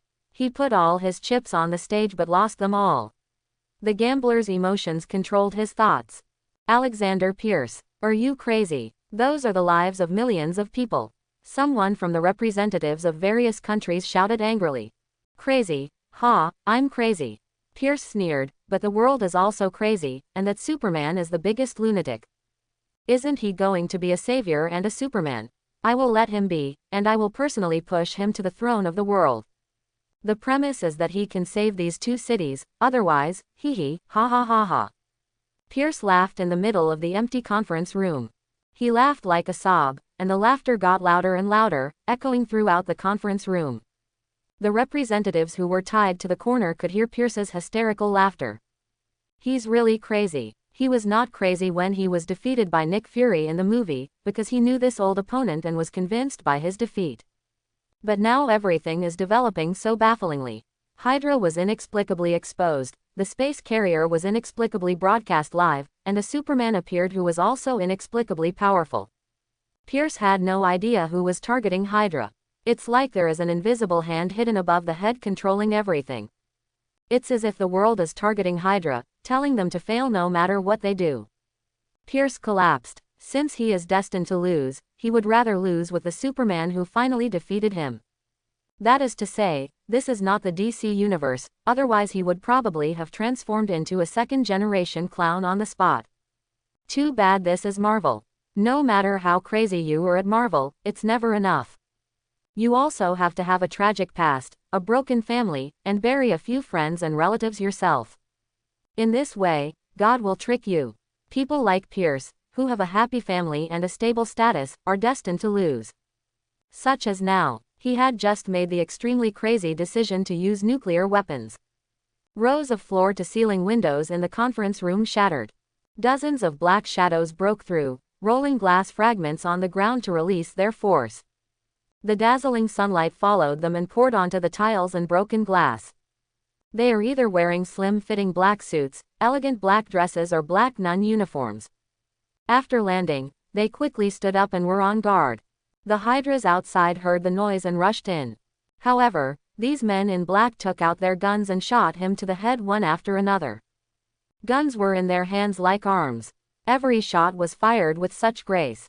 Like a blooming black rose, it carries an aura of despair. Every shot is a kiss of death. Kill all the Hydras who rushed into the conference room in one meeting. After clearing threats, the men in black turned the hot pistol into a sparkle and neatly put it into the holster. Only then did the representatives from various countries see their appearance clearly. This is a group of girls ranging from teens to 20s. They all wore black suits and acted without any sloppiness. Everyone's indifferent and pretty faces revealed deadly murderous intent and fatal charm at the same time. You, who are you? Pierce stepped back in shock. This is the top floor of the shield building, dozens of meters high. Where did these people jump in from? A girl in a formal dress stepped forward and kicked him in the calf, knocking out the bones and pressing his head to the ground while screaming. The man in black, the girl said coldly. The Hydra in SHIELD headquarters was quickly eliminated, and the representatives of various countries who were taken hostage were also released respectively. Air carriers over San Francisco and Sokovia were also attacked. It's just that the people who launched the attacks on both sides are different. In San Francisco, a group of black armors rushed into the space carrier. Some of their guns were firing. Some took off their armor and fought with bare hands, defeating a tall enemy with one punch. The battle ended in 3 minutes before the Hydra members could react. In the end, this group of people in armor even activated the aerospace carrier's stealth function and drove it away. In Sokovia, Iron Man rushed onto the deck with several golden and red armors. It's different from the crowds in San Francisco. With his armor included, he is only equivalent to 5 people. As soon as they boarded the deck, they destroyed the missile launch system and the hydrogen bomb control system. Then fight from the deck all the way to the interior of the space carrier. The Hydra agents were suppressed and unable to fight back. But Tony's movements were slower after all. He turned on all the firepower and blasted the head of the last person in the command room with one shot. Only then did I realize that before he came in, Hydra's human control system operates in reverse. Destroyed the space carrier's flight system. Tony was shocked, flew to the deck, and saw 4 propellers that had stopped running. Jarvis, scan the space carrier's flight system to confirm the possibility of repair. Cold sweat broke out on Tony's forehead. The ship had already begun to descend at this time, and its fall continued to accelerate under the influence of gravity. Sir, the space carrier is only 1,000 meters high. I suggest you call Master Leone. There are still 8 minutes. That's enough time to fix this thing. 7, 6, 5. Oh. Leon, come here quickly. Tony called out to Leon with the loudest voice in his life. He turned the power of the armor's thrusters to maximum. Rushed out of the deck and flew below the space carrier. Planned to delay the crash of the ship as much as possible. But when he flew to the bottom, it was discovered that the cloak behind Leon's back was floating like clouds, and the space carrier had been propped up there. Who said you would never ask me for help last time? Leon smiled teasingly. Just caught up. Tony didn't have time to retort, and he breathed a long sigh of relief, only to realize that his back was already wet with cold sweat. He looked down. The distance between the ground and the space carrier is less than 100 meters. The people fleeing on the streets all looked up to the sky and screamed in terror. Many people were so frightened that they collapsed to the ground. The panic expressions were still on their faces. They definitely don't want to experience that kind of pressure and despair when a giant beast falls from the sky and hits them in the face. In contrast, Leone was currently shrouded in the shadow of the space carrier. Undoubtedly, He became their savior with holy light in their eyes. Everyone, the disaster is over, you can all go home. Leon held the space carrier with one hand, waved to the crowd, and slowly rose into the sky. Tony followed suit and raised the altitude. Even with his enhanced physical fitness, his whole body felt weak at this time. It was really thrilling just now, he almost killed tens of thousands of people. If the ship-based missile exploded on impact, it would even kill more people. Tony suddenly understood how Leon felt in the world of Resident Evil, creating a virus and causing the world to end in a daze. I have to think more carefully next time and can't be so careless again. Tony self-examined himself, but he did not forget to refute Leon. But that was not a request for help, it could only be a request for help, you know, the kind of request for help. Just keep your mouth shut, there will always be times when you ask for help. Leon held the space carrier like an oversized plate and flew towards the Arctic Ocean. Of course such a good space carrier must be brought down. Before leaving, he also made a point of observing the Hydra Sokovia base. There was no one inside anymore. Obviously, Baron Strucker was well aware of Pierce's unreliability and ran away in advance when the situation turned bad. Leon curled his lips and turned to look at Tony. But now you understand why I didn't give you the SS serum synthesis materials. I'm really worried that one day you will ruin the world. Iron Man is one of the biggest villains in the Marvel Universe. Whether it's in movies or comics, more than half of the crises are related to him. So Leon didn't dare to hand over those things from the Resident Evil world to Tony. Of course, Tony is not worried about Leon. After all, Leon also has a criminal record in the biochemical world. So the two brothers simply reached an agreement not to bring those viruses, molds and the like into the main world. My starting point is good. Tony continued to be tough. I will definitely pay special attention to the safety of ordinary people when I act in the future. You know what? Your speech is like Batman when he just debuted. He had no experience and could only try to play a superhero, but ended up stepping out of the window and dodging. Come on, boy Clark. You just have a stronger waist than me, otherwise you have to dodge. Tony accompanied Leon to place the space carrier on an island in the Arctic Ocean. Want to go to New York with me? Shirley will be out of school soon now. Leon asked. Well, okay, I haven't seen you for half a month, I'm going to see little Shirley too. The two flew to New York together again, disappearing into the sky. Poland, suburbs of Warsaw. Nick Fury and the others were sitting on the lawn outside the Quinjet. They are gathering together to watch the projection of Superman videos on the internet. An hour has passed since the nuclear bomb exploded. The cheers in the city haven't stopped since then. This usually leisurely city seems to have suddenly turned into Rio de Janeiro during the carnival. The fiery enthusiasm cannot tolerate even a trace of negative emotions. However, no matter how lively the atmosphere was, it could not infect Nick Fury's heart, which was blocked by a huge stone at this time. He couldn't accept that he didn't know the full story until now, and the source of the news was a hot post on the internet. What's more, he couldn't accept that Hydra, which he regarded as a major enemy and was ready to throw everything aside and give it a try, was killed in such an inexplicable way. Certainly, what he couldn't accept the most was Superman's strength. He watched the video on the internet of Superman flying out of a nuclear explosion and blowing away the mushroom cloud dozens of times. He really couldn't figure out how there could be such an awesome person on Earth.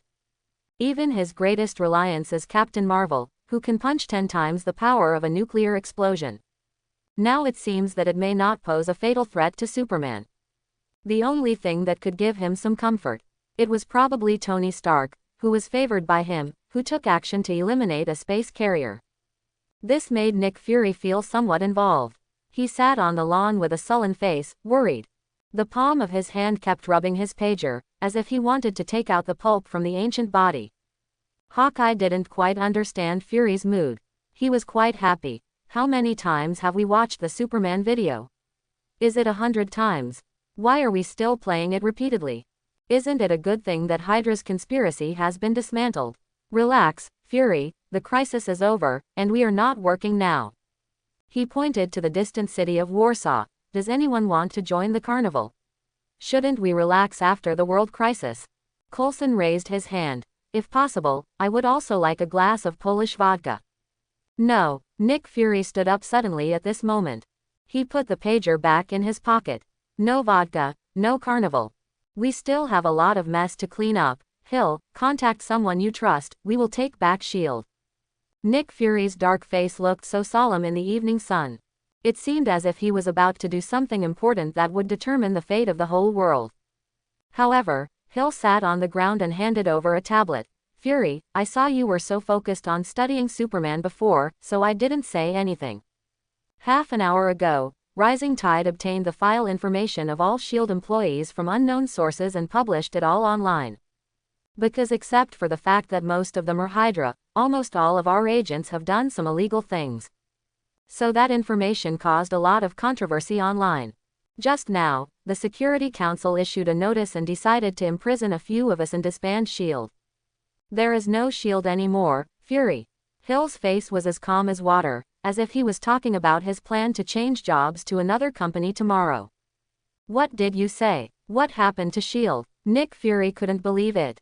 He raised his voice and said, did you know that in order to retrieve all member files, you need at least 2 people with alpha-level permissions and at the same time provide iris authentication? Hill raised his eyebrows. I know, but S.H.I.E.L.D. is gone.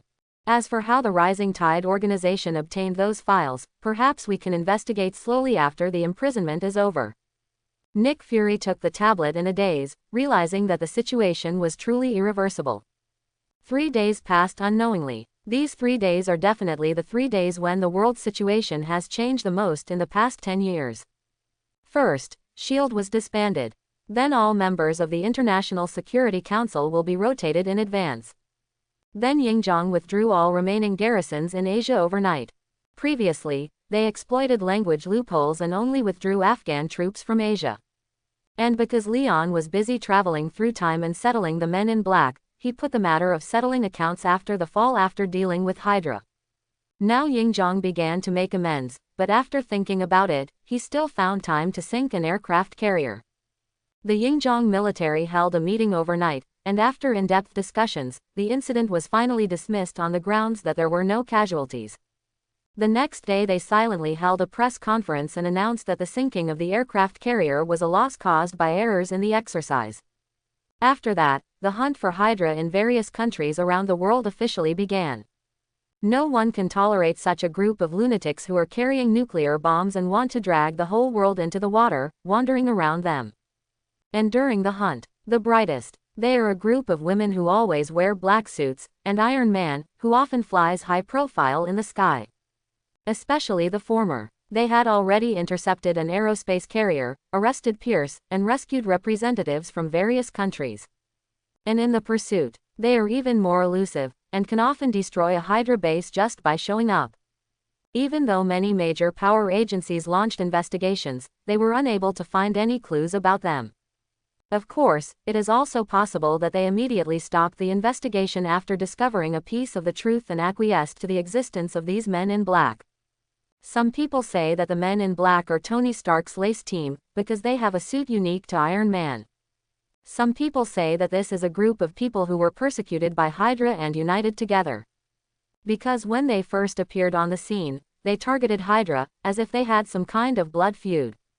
But no matter how fanciful people's guesses are, the real fact is that the Man in Black and Iron Man have become famous all over the world. In addition, during the Hydra incident, there was an organization called Rising Tide, whose name spread throughout the world. Nowadays, the information of this organization has been investigated thoroughly by various countries. Members of the organization are even more likely to be recruited and jailed. The few who hide deeply no longer express so-called free speech. The exposure behavior in the Hydra incident became their swan song. Of course, this swan song is worth bragging about for a lifetime. But it is this incident that really shocked the world. There is only Superman. After the Hydra incident, there are hundreds of millions of new entries about Superman on the internet every day. His influence on the world, from officials to refugees, has just begun to ferment. Dozens of factions have even been created on the internet because of Superman. The largest of these are the pro and opposition factions.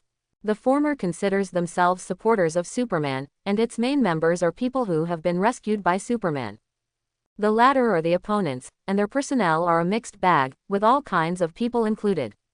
In these 3 days, the two sides fought more than 1,000 times on the internet.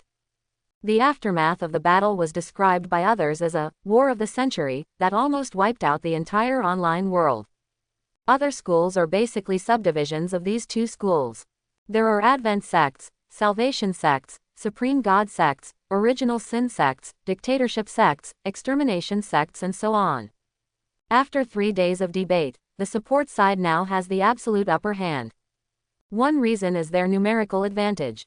Another reason is that I heard that some people who survived the nuclear explosion in Warsaw directly hacked into the opposition's computers during the debate, flew across the country to visit them, and had an offline duel. The opposition that was launched into a duel posted a post the next day saying, "I will always support Superman," and the IP address was the local hospital. As a result, the opposition groups died down and could only wait until the next day to fight again. Compared to the internet, the pros and cons fought for 3 days. In reality, the official media has a unified attitude and is full of complimentary words. For example, Leon is watching the news on KNKV TV station in Los Angeles. A month ago, this TV station said in a roundabout way that Superman was a dictator who would persecute people all over the world. Now on the TV station, there is still the familiar female host, and she still has the familiar smile. But that's what she said. The appearance of Superman was a shot in the arm. He eliminated the evil Hydra's plan to destroy the world and saved tens of millions of people. He is the light of human civilization. There is no doubt that he will be the beacon of the new era and the closest friend of us Yinjiang people. We have invited a famous sociologist, who will conduct a more detailed analysis. Then a professor with a Francis sign in front of him appeared. He coughed slightly and started speaking.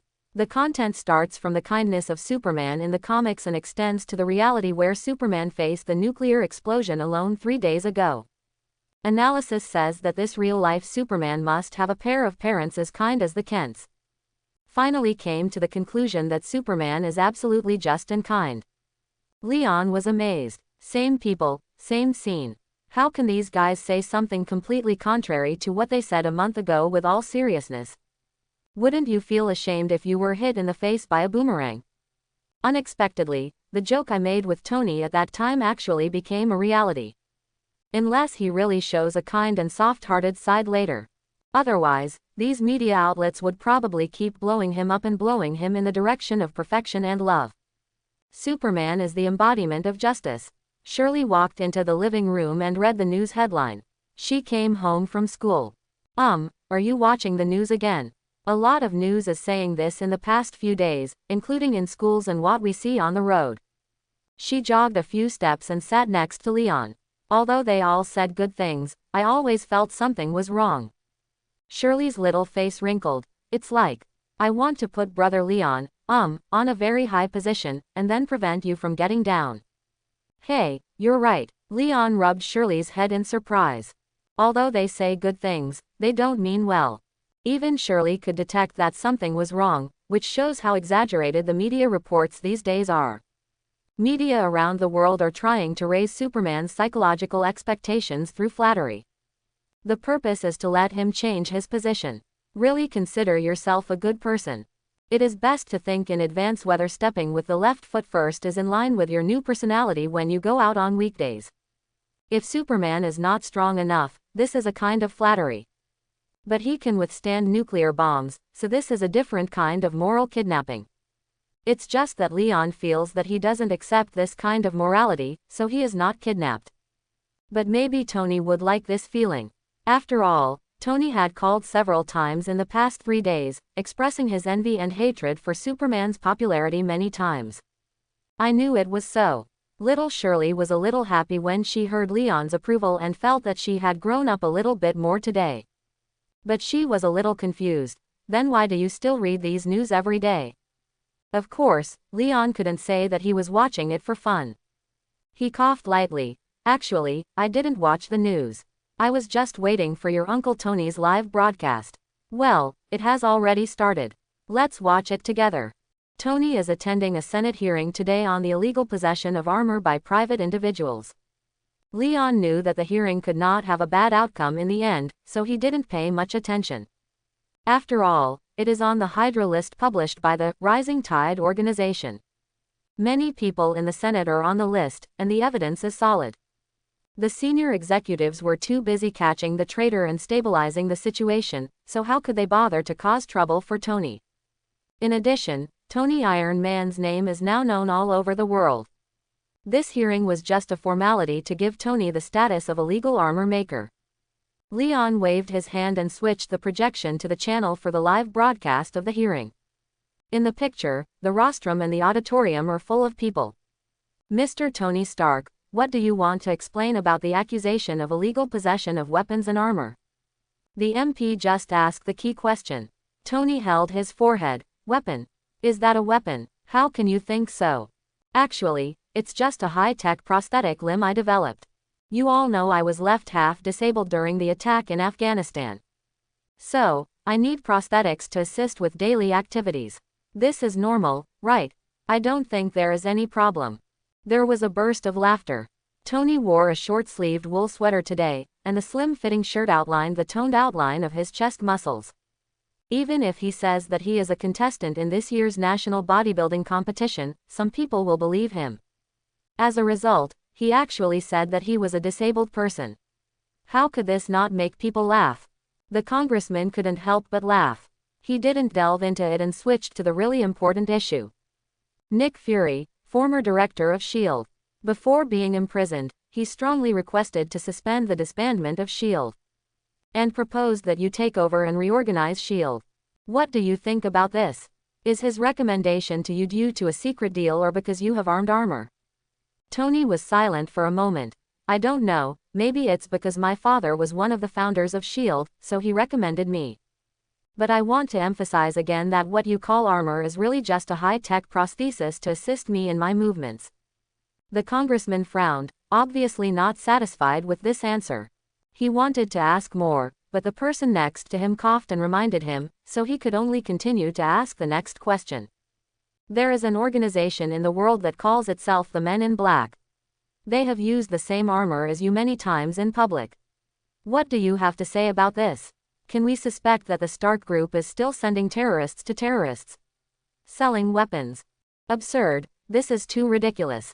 Tony sneered. As far as I know, the Men in Black organization is affiliated with Superman.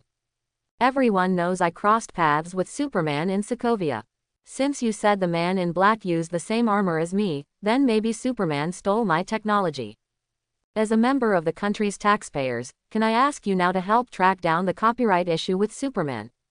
And if you think the Men in Black are a terrorist organization, you can also order him to disband them.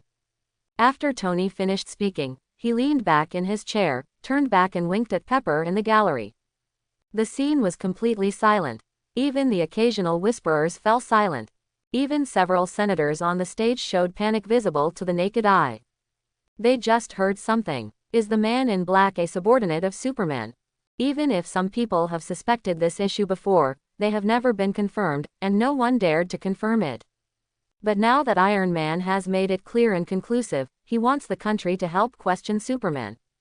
The member who had just asked the question saw his eyes darken and felt dizzy. Aren't you just asking a few questions about the armor? How can this matter involve Superman? This is just great. He suspected that in order not to offend Superman, he would be forced to shoot himself in the back later when he went out. There is no doubt that many military lunatics who are well aware of the terror of Superman would actually do this. We don't have this idea, he explained immediately. Please understand that the question just now is just a normal process, and we have never doubted your position. The congressman picked up the hammer on the table with trembling hands and struck it. It's over. The hearing is over now, it's over now. Okay, stop the live broadcast. The live broadcast screen was cut off, and advertisements began to play on the projection. Leon and Shirley looked at each other. Just now. Did Uncle Tony expose your relationship with your sisters? Shirley blinked her eyes. Leon tilted his head and thought for a moment. Although he had agreed to Tony's leak in advance. But he still warned Shirley, now you know how much your Uncle Tony can't keep his mouth shut. His mouth is like a public bus. If you get a message, you can go in at one stop and get off at the next stop. Don't expect him to keep it a secret. Remember never to believe his foul mouth in the future. Shirley made a zipper gesture with her hands in front of her mouth. I understand. The secret must not be told to Uncle Tony.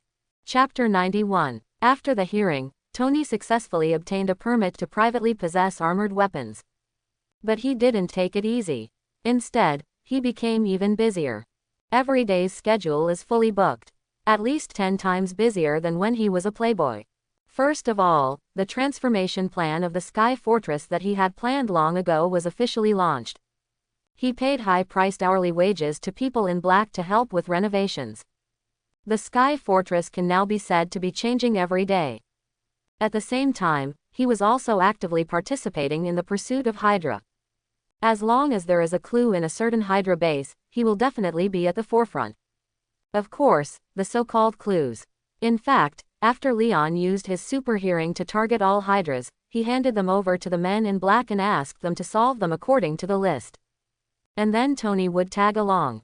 A few days have passed, and Hydra has only 3 small and medium-sized bases left to survive. They tried to use lead to block Superman's prying eyes, but unfortunately Superman still had super hearing to use. Tony's journey of revenge has almost come to an end. What he is more troubled about now is about S.H.I.E.L.D. After the Hydra incident, Nick Fury and his cronies were imprisoned by the Security Council. When the surveillance period ends, it will be difficult for them to have the opportunity to reorganize S.H.I.E.L.D. So Nick Fury finally broke the pot, choosing the only person he could still grudgingly trust. Tony Stark. He strongly recommended Tony to be the new director of S.H.I.E.L.D. and vouched for him with his past qualifications. Just to prevent S.H.I.E.L.D. from disbanding. Fortunately, most of the newly appointed Security Council members agree that the world still needs organizations like S.H.I.E.L.D. They took into account Tony's life experience, his changes after the attack in Afghanistan, as well as his extraordinary talent and world-famous reputation. Finally, I agreed with Nick Fury's recommendation. Just a week ago, the entire Security Council extended an olive branch to Tony. Ask him if he is willing to rebuild a new S.H.I.E.L.D. like Howard did. Of course, there must be no Hydra people mixed in this time. And in order for Tony to make the wisest decision, he was given temporary authority and allowed to read past confidential files in S.H.I.E.L.D. After reading the information for several days in a row, only then did Tony realize that S.H.I.E.L.D. did have a need for its existence. People with extraordinary abilities, global anomalies, ancient high-energy ruins. Too many things that he had never heard of before were recorded. New anomalies are appearing on Earth every day. What S.H.I.E.L.D. agents have been doing is to restrain, restrict and contain these abnormal situations. Tony must admit that in the past, most ordinary people in the world were able to maintain normal cognition and life, and it was indeed thanks to S.H.I.E.L.D. It's just that under the leadership of Nick Fury and Hydra, S.H.I.E.L.D. has also done a lot of idiotic things. Therefore, it is still inappropriate for this director to be appointed. This is what has troubled Tony the most in recent days. After weighing and weighing for a few days, Tony finally decided to go to Leon. What are you writing about? Himalayan travel plan. When Tony found Leon, he was drawing a 3-dimensional mountain map. Almost, there is an area there that I can't see through. There are some mages living there. I plan to visit in a few days. Leon put down his paintbrush. Of course it could be to study. Mage. There are still mages in this world. Why is there no relevant record in S.H.I.E.L.D.? Tony took the map and looked at it. Is it possible that you guessed wrong? After all, there are many possibilities for things you can't see through. For example, could it be a lead-plated military base instead of a gathering place for mages? As far as I know, after the Hydra incident, all confidential things in the world began to be filled with lead. There is even a TV station in Japan that has launched a new program to explore what ordinary people have begun to use lead to store in their homes. You would never have imagined that when a family went to search their daughter when she wasn't present, they actually found a stack of Superman fan magazines kept in lead boxes from under her bed. Tony laughed so hard when he talked about fanzines. He patted Leon on the back hard. Your supervision no longer works, Leon. Because the owner of those fan magazines definitely doesn't want you to know what she is reading. Leon's face darkened. You came to me this time just to talk about this. Ahem, I'm not, ha ha ha, it's just that Superman's fanzines are really interesting, you know Leon. Tony burst out laughing. The international lead price has tripled because of you. You have promoted the development of an industry. In the 600th world, Superman's abilities still need to be tested by various parties to guess.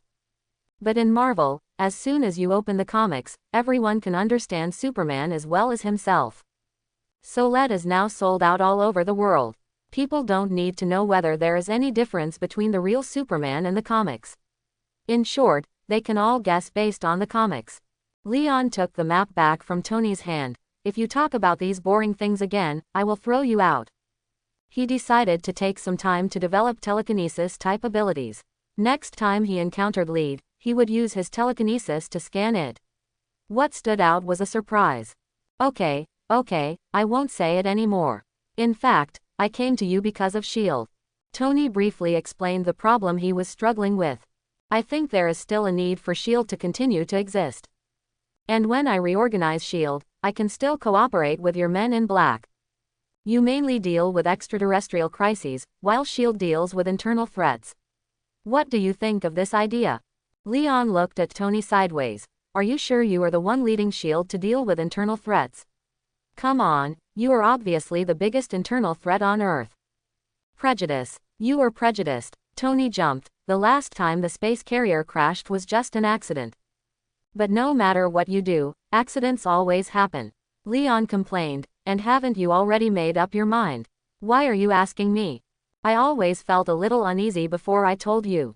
But now I feel better. I feel more comfortable after I told you. Tony said that he had found the person who was the source of the secret, so he could go ahead and do it. Leon looked at him with disdain. It's a beautiful idea, but I can't possibly help S.H.I.E.L.D. Then it's not called S.H.I.E.L.D., it's called the Avengers. Tony remembered the name he saw in Nick Fury's file. Avengers is a great name.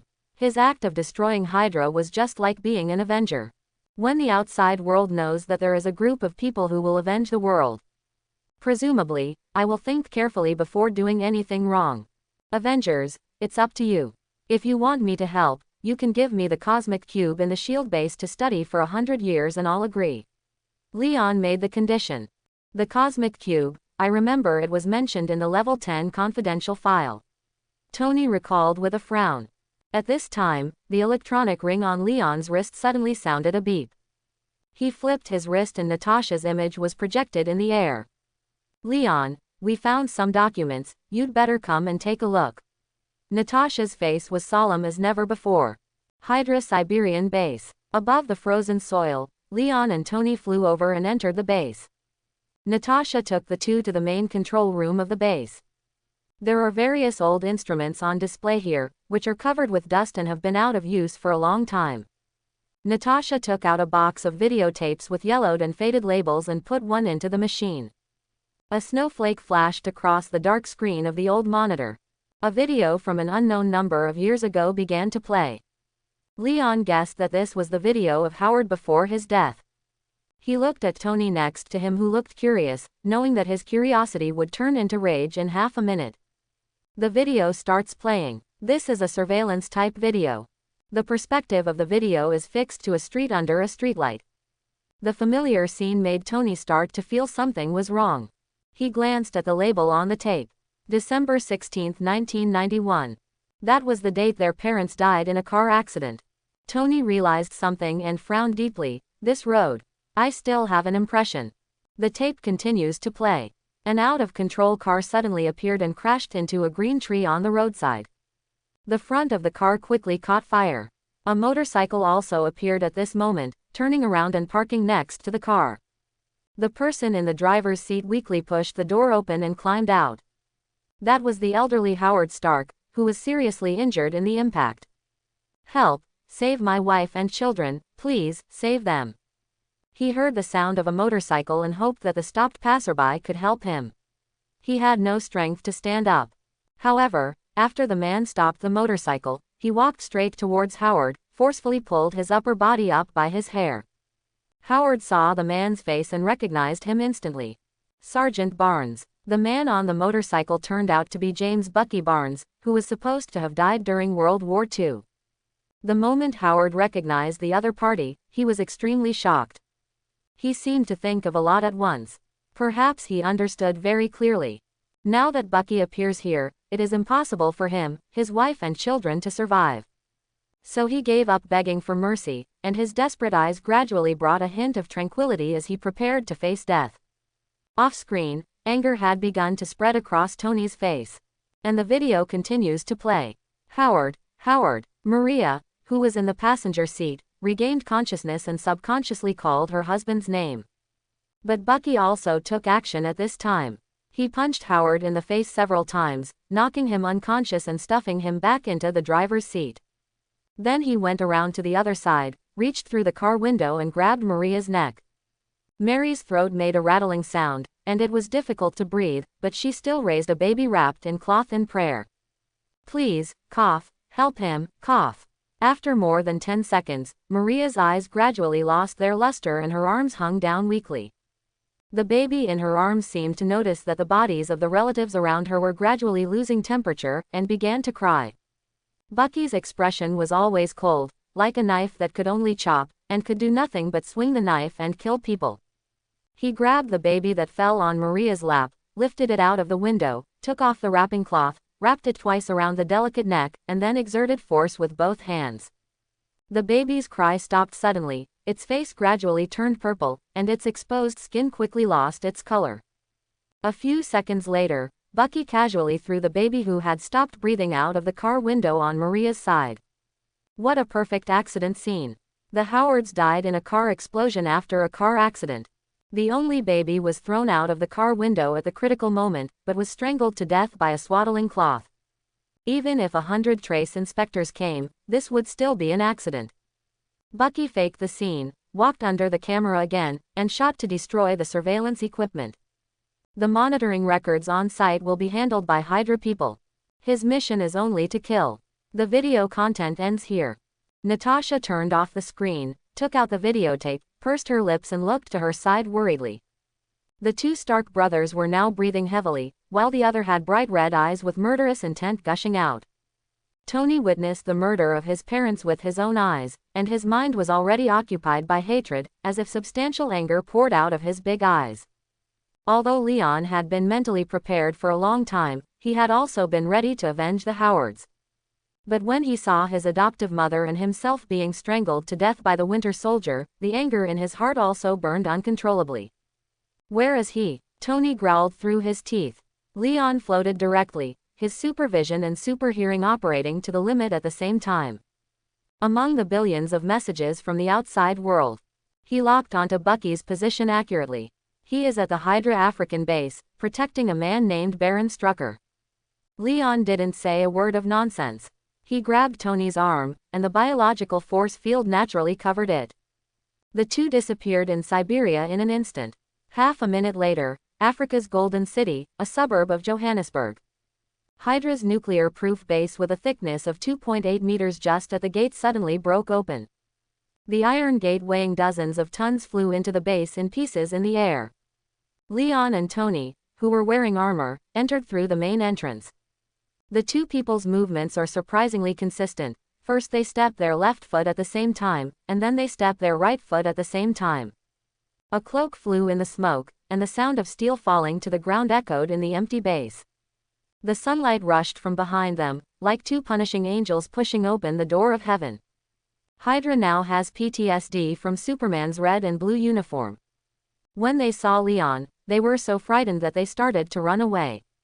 But of the two Stark brothers, the one on the left swept across with a heat ray, and the one on the right swept back and forth like a two-handed cluster cannon plowing the ground, not giving the Hydra members any chance of survival. It seems that the theme of their revenge today is that no one survives. The base, which was not big in the first place, was destroyed by two people in just a few minutes.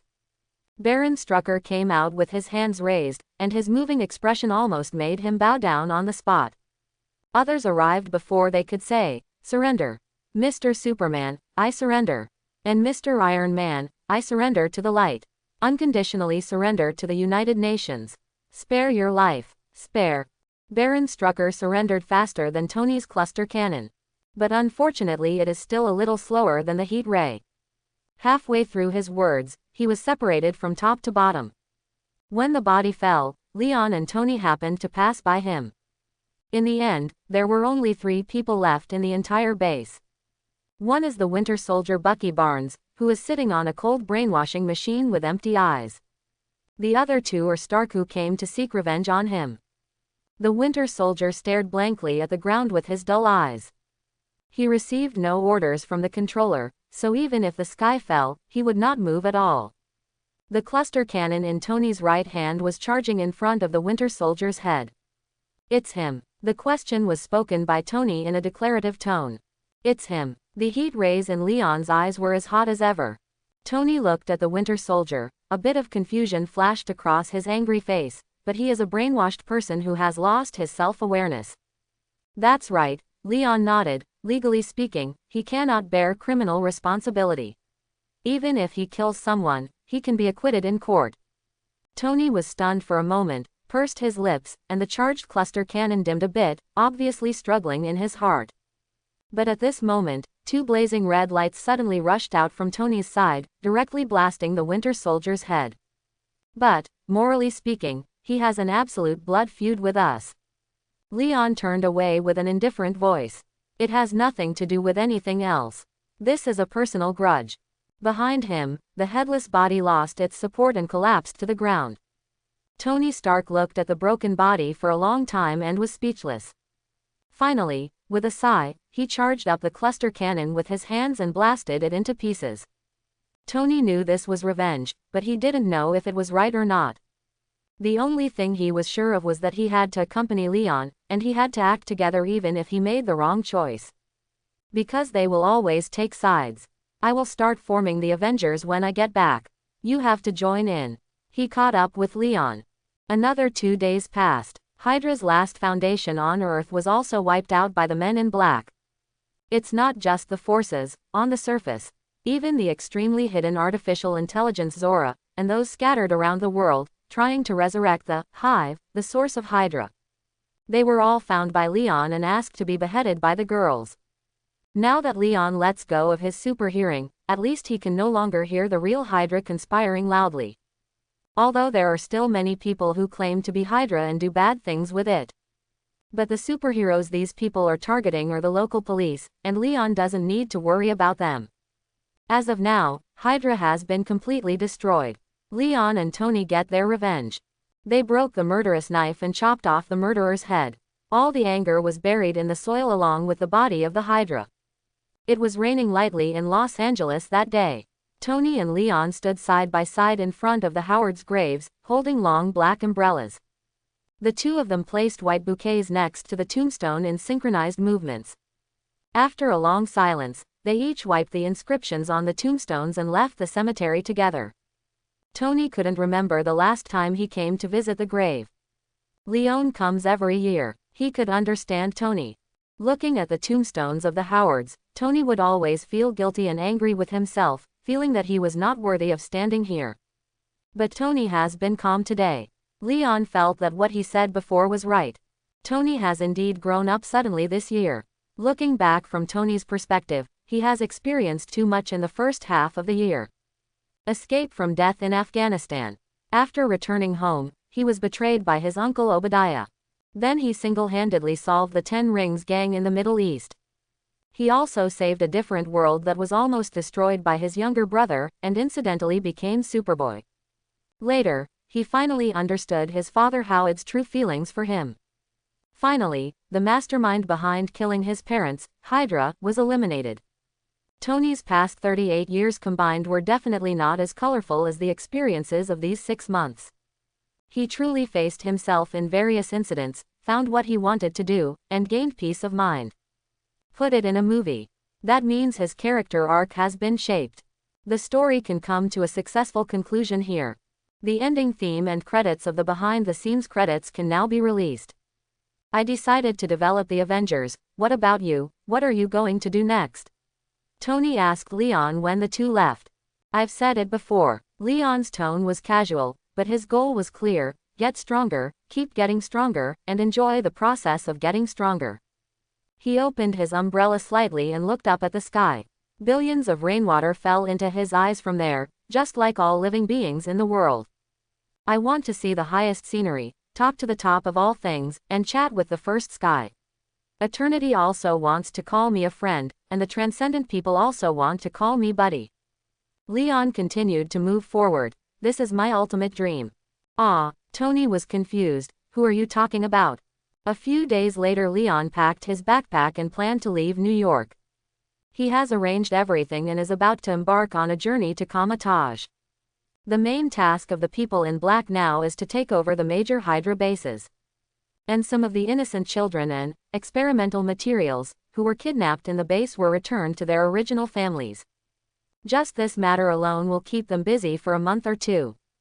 And Shirley was about to become Natasha's sister's biological daughter. With the two sisters taking care of her, he didn't have to worry.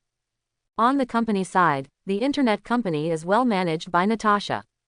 The superhero operating company that Yelena is responsible for is also booming. Ever since the news spread that the Man in Black was affiliated with Superman, the Chaoying company run by them has received green light permission from various countries in all fields. Hundreds of company branches were rolled out smoothly. In the past, there would be other companies around the world that took advantage of cross-border rights protection issues. Come and sell pirated peripherals of Iron Man and Superman. But now all these pirated copies have disappeared. There is only one Chaoying company left on the market, which is still selling peripheral products of the two Chaoyings. I heard that Yelena is also planning to make a movie, Superman vs. Iron Man, to promote the IP. Even Tony participated as half a screenwriter. The main content of the movie is that Iron Man invented kryptonite to defeat Superman because of a misunderstanding. At the most critical moment of the battle between the two, Superman was defeated by the Man of Steel due to kryptonite, and he shouted the name of his mother Maria in a state of confusion. However, Iron Man's mother is also named that. This made him discover that Superman is also a living ordinary person. So the two immediately turned their hostility into friendship and formed the Avengers together. When Leon saw the script, he almost couldn't control his distorted facial expression and immediately said he would rewrite it. Speaking of Tony, Leon was really worried about this guy. The deadline agreed by the 10 Rings gang is coming soon. The time should be tomorrow or the day after tomorrow. So before the final departure, Leon flew back to the beachside mansion in Los Angeles to check out the situation. But when he walked into the Stark mansion, from the door to the living room, masked corpses were already lying on the floor. Tony was sitting in the middle of the pile of corpses, opening a beige letter and reading it. His expression is normal. Tony, were you attacked again? Leon could tell at a glance that everyone on the ground had died in unarmed fighting. There was a man of infinite strength who shattered their internal organs with his fists. The scenes at the scene were horrific. The death conditions of these people are too tragic. It looks like you hired a few people to kill the trainer before the duel. Have you finally decided to give up the armor and return to the name of Muscular Man? Are you going to fight with both civil and military forces with your fists? It's Iron Man. Tony rolled his eyes and stood up. I will use the latest armor to defeat Wenwu. He handed the letter to Leon. I was holding an online meeting when these people broke in. They took action directly, but they came to deliver a message. Leon quick view. Dear Mr. Tony Stark, today is the last day we agreed. Your name has been heard in my ears recently. Being able to take off your head, now that I think about it, will be an honor for me. Out of respect for your contribution to the world, I allow you to choose your own burial place. At noon, I will come on time and see you off on your way. Signature. Wenwu. At least this time he used honorifics and his tone was no longer condescending. Although he still brazenly said he wanted to take my head, it was somewhat of an improvement. Tony shrugged. Leon destroyed the letter casually. I thought he said a month was 31 days, but I didn't expect it was 30 days, and it started counting from the night he attacked you. But obviously he is not very well informed, and he still hasn't learned about the relationship between Superman and the Man of Steel. Nowadays, many high-level officials in various countries have guessed that Superman's true identity is Leon Stark. Otherwise, Tony wouldn't have become the director of the new S.H.I.E.L.D. so easily. To be honest, those people were really relieved after discovering Leon's true identity. Compared to civilian Superman like Clark Kent, they would rather take on Leon Stark. Because the Stark family is the top vested interest. Basically, it will not overturn the world structure without warning just because it has greater power and power. Everyone just thought that there was an even more exaggerated eagle sauce on their heads, and how they would live their lives in the future. But this civil and military man was a little unlucky. Historically, he was also an invincible figure in Asia. But since he found true love in Deluo village, Kunlun more than 10 years ago, and lived in seclusion with his wife, his former power network fell apart. It was not until his wife died that he became frustrated and, the Dragon King returns, again. However, it is difficult to regain its former glory in just a few years. It is reasonable to fail to learn more about the Hydra incident in time. Maybe he's not afraid of Superman at all. Tony likes to challenge masters. Only when the enemy is strong enough can he appear more powerful. He waved, and the Mark IV immediately flew out of the cabin. Let's wait for him at the place where you tested your strength last time. It's far away from the city and suitable for fighting. By the way, 3/4 past noon should be 12 o'clock noon, am I right? On the familiar grass, Leon and Tony stood side by side, their hair swaying in the wind. July on the west coast can be very rainy. At this time, the flowing dark clouds took turns to block the sun, and the whole world was in cold colors. The grass beneath their feet undulated like cascading waves in the cold wind. Leon was silent for a while in the cold wind. It's only 11:40, we're early. Being punctual is a good habit. Coming early can also give you a home field advantage. Tony stood up straight and imposing. You don't want the 10 Rings gang to find your home and demolish it. I don't live there anymore. Oh, interesting. How about I free up your room and keep a pet dog? If you do that, I'll shove your head up your ass. Disgusting. Can we change the topic? Okay, I just wanted to ask. Leon looked up at the Mark IV flying in the sky as a road sign. Where's your new armor? He looked at Tony, who was only wearing casual clothes. Didn't you say you were going to use your new armor to beat up Wenwu today? Tony was obviously very satisfied with this question, and raised the corners of his mouth mysteriously. You will see, it is guaranteed to make you smile from ear to ear all day long. So mysterious. Very good, I'm starting to look forward to it. Leon raised his eyebrows. I hope your voice will be lower when you call for help later. Ha, Tony sneered, shout for help. Absolutely impossible. You will only see those boys wearing underwear and pullovers being knocked down by me. Really, the young men are not the key, the important thing is the leading old antique. Leon's ears twitched slightly. They are coming. Where? Tony looked around the grass and didn't see anyone. This was originally Stark's old campus. It was abandoned and has not been rebuilt. There are only sparse palm trees around it, and it can be seen for several kilometers away. Looking further out, we can see the cliff and the shoal under the cliff. That, Leon gestured towards the sky. Tony looked over and saw 7 or 8 black dots flying in the distance. The roaring sound of the engine was faint and gradually became louder. Thank you very much. I thought they would climb up from the cliff like the killers in the movies, but they ended up taking a helicopter. 3 minutes later, amidst the deafening sound, 8 helicopters pushed away the humid air and landed in front of the 2 people. The sharp whirlpool stirred by the propeller spread across the grass. Countless grass clippings were cut into the air, filling the air with the smell of wet mud and making a sharp sound of twitching branches in the airflow. The helicopter doors opened one after another. Dozens of masked people quickly got off the plane and assembled on the grass. The leading helicopter looks like the big devil that appears at the end of the game. Everyone lined up in front of it and stood at attention.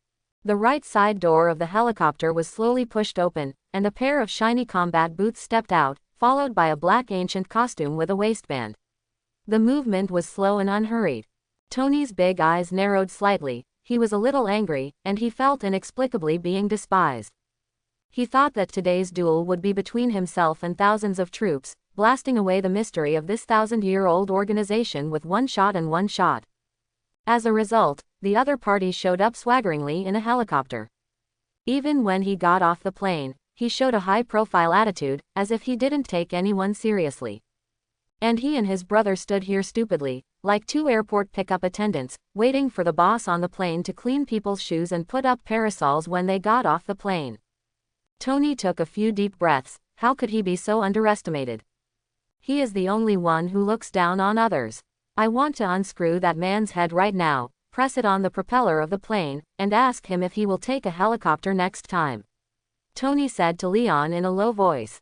Then you can start. Leon took a step back, the old man pretending to be getting off the plane now as civil and military.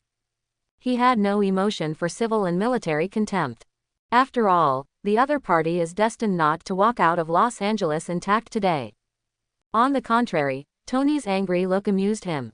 Speaking of which, Tony seemed to have some misunderstandings about today's battle. He always thinks that he has been given a duel challenge, so he thinks that the other party will appear fully armed and cautious, and then both parties shake hands to express whether they live or die before taking action. However, Wenwu always just issued death notices, and their contemptuous attitude remained the same.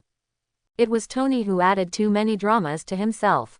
Tony Stark, hello, I'm Wenwu. Tony stepped forward with eyes wide open, but Wenwu spoke first. This is a typical East Asian man with his hair slicked back. He has a particularly traditional and gentle temperament, and his eyes contain depth that has been polished by time. At first glance, people will think that he is well read in poetry and books, restrained and reserved. As the ancient Chinese saying goes, a gentleman hides his sword but does not draw it. But when he spoke, he was sharp and violent. You also brought your brother here. That's a pity. You all have to die here today. Tony was not to be outdone and looked directly into Wenwu's eyes. Oh, really? Why can't you and your men die here? He tried his best to say harsh words. But the aura of a playboy can be invincible on the graceful thighs of girls. But after all, it was not as sharp as the opponent's sharp eyes drawing a sword. At least in the eyes of Leon, Tony behaved at a disadvantage. Am I going to die here?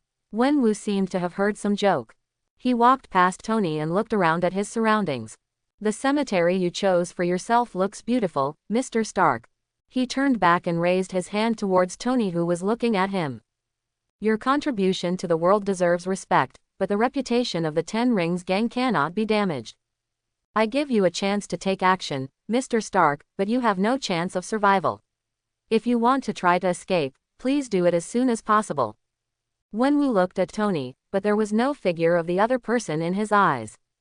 Thousands of years of fighting have made him believe that he is invincible, and that with 10 rings he is invincible. Tony opened his mouth, wanting to say something on the stage. But after thinking about it, he found that the most handsome thing he said in his past life was, "I am Iron Man." So he held it in for a few seconds and tapped Wenwu's chest with his finger. You will regret it. After speaking, Tony turned around and backed away, raising his hands flat and shaking slightly. A few seconds later, the sound of breaking the air fell from the sky. Dozens of people followed the sound, and 6 or 7 flame-breathing mechanical parts tore through the clouds and headed straight for Tony. That's Mark 42. Leon was stunned for a moment. Is this what Tony calls a surprise?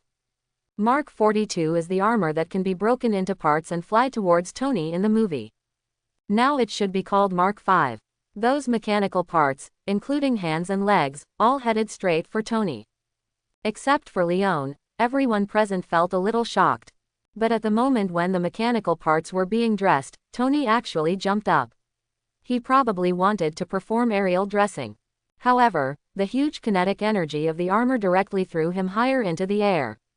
He was thrown high into the air by the breastplate he wore first, and was hit by the armor on his arms and legs in the air, causing the parabola to become crooked.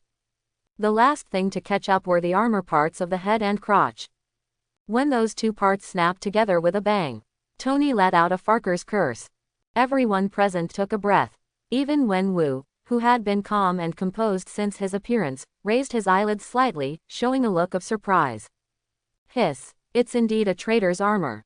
It took Tony several months to build such a thing. Leon didn't know what to say. If Tony hadn't been in good physical condition, he would have been beaten this time. Leon looked up to the sky again. His supervision penetrated the clouds and saw the sky fortress. I hadn't noticed before that the fortress had stopped over Los Angeles at some point, and was on standby for Tony at any time. Presumably many men in black were watching this decisive battle on the fortress at this time. Tony's wave showed what a rebellious armor is in front of the enemy and his own people at the same time. Fortunately, Tony turned on the suit's thrusters in time before landing, so the fun didn't go to the end. After he stabilized his body, he flew back to Wenwu from a distance. I feel good. It was just a little accident. Now we can start. Tony pretended to be free and easy. Wenwu shook his head when he heard this. I allow you to take action first.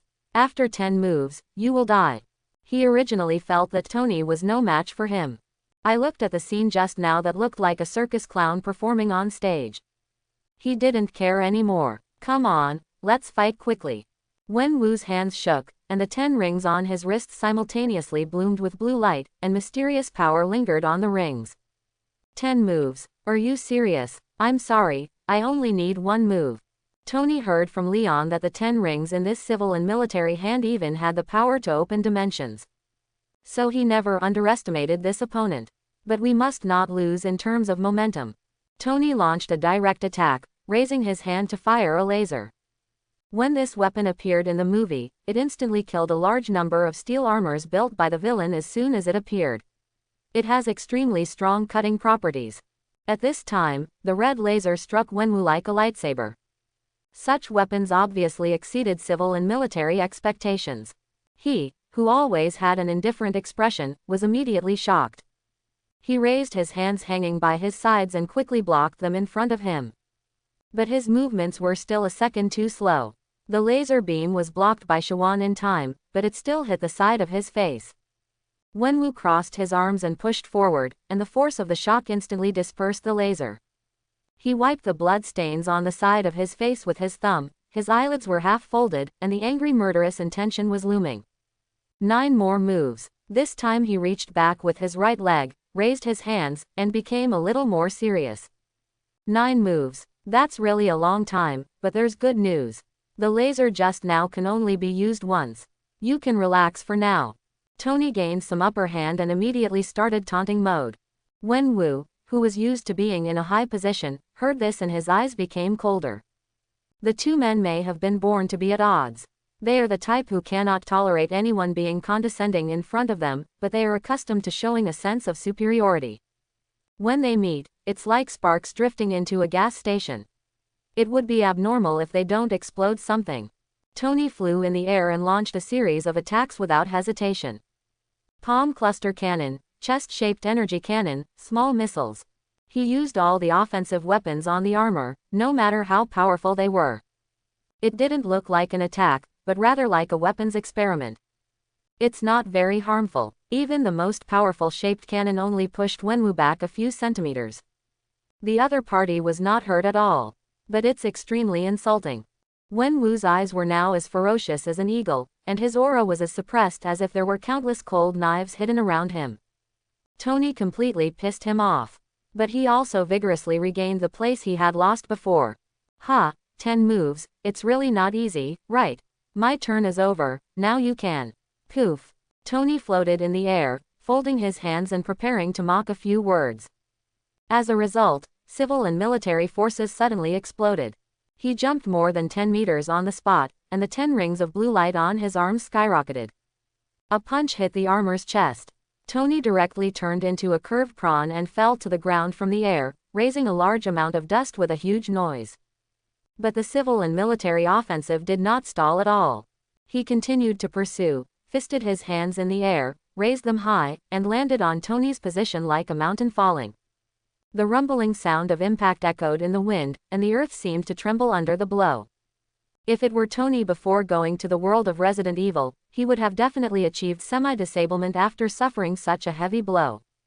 But now, there was a bright light in the smoke, and a red energy cannon blasted away the civil and military forces. Then, the Mark V, whose chest armor was almost completely destroyed, chased after him and placed the palm cannon on Wenwu's face to charge up. Wenwu reacted quickly. The 5 rings on his left hand emitted a bright blue light. He grabbed the palm cannon and pulled hard, tearing off the entire arm of the armor. He followed the same pattern with his right hand, grabbed the arm of the other armor, and pulled it off suddenly. Tony suddenly lost his balance, and the 2 of them flipped in the air and fell. Another hole was made in the ground. Wenwu stood up, clasped his hands into the gaps in the armor, roared and activated the 10 rings, tearing the entire Mark V into pieces like disassembling Lego blocks. Large pieces of armor parts were scattered, and blue-white electric light flashed from the disconnected lines. Tony, who lost the protection of his armor, was lifted up by Wenwu by his collar. I have to praise you for being able to fight with me until now. Your little invention is really good. Wenwu's eyes were gloomy. I should kill you immediately, but now I have changed my mind. Hand over the technology of your armor, and I can let you and your brother leave alive. Tony's face showed the dust that had just fallen on it. Really? It's a good suggestion, but you said it too early, and the second round has just started. He grabbed Wenwu's wrists with both hands and used the strength of his body for the first time. What? Wenwu's face was full of astonishment. Tony's lean hands were so powerful that he actually opened his wrist forcefully. Wenwu's eyes widened and he looked at Tony in astonishment, unable to believe the scene before him. What did you do? He activated the 10 rings twice as much, and vast energy blasted out, suddenly popping Tony away like an expanding elastic ball. The strengthening of the human body by the 10 rings is only incidental. What is truly terrifying about them is the deadly energy contained within them. Wenwu waved his hands, and the 10 rings instantly separated from his wrist. Under the connection of energy, they formed a weapon like a bond. Using 10 rings as a weapon is his strongest way of fighting. He finally got serious. And the other side, Tony stood up unscathed, patted the dirt on his body, and casually tore open most of his ruined shirt, revealing his muscular body. As he just said, the second round has just begun. Who are you? Wenwu looked at Tony like a hawk.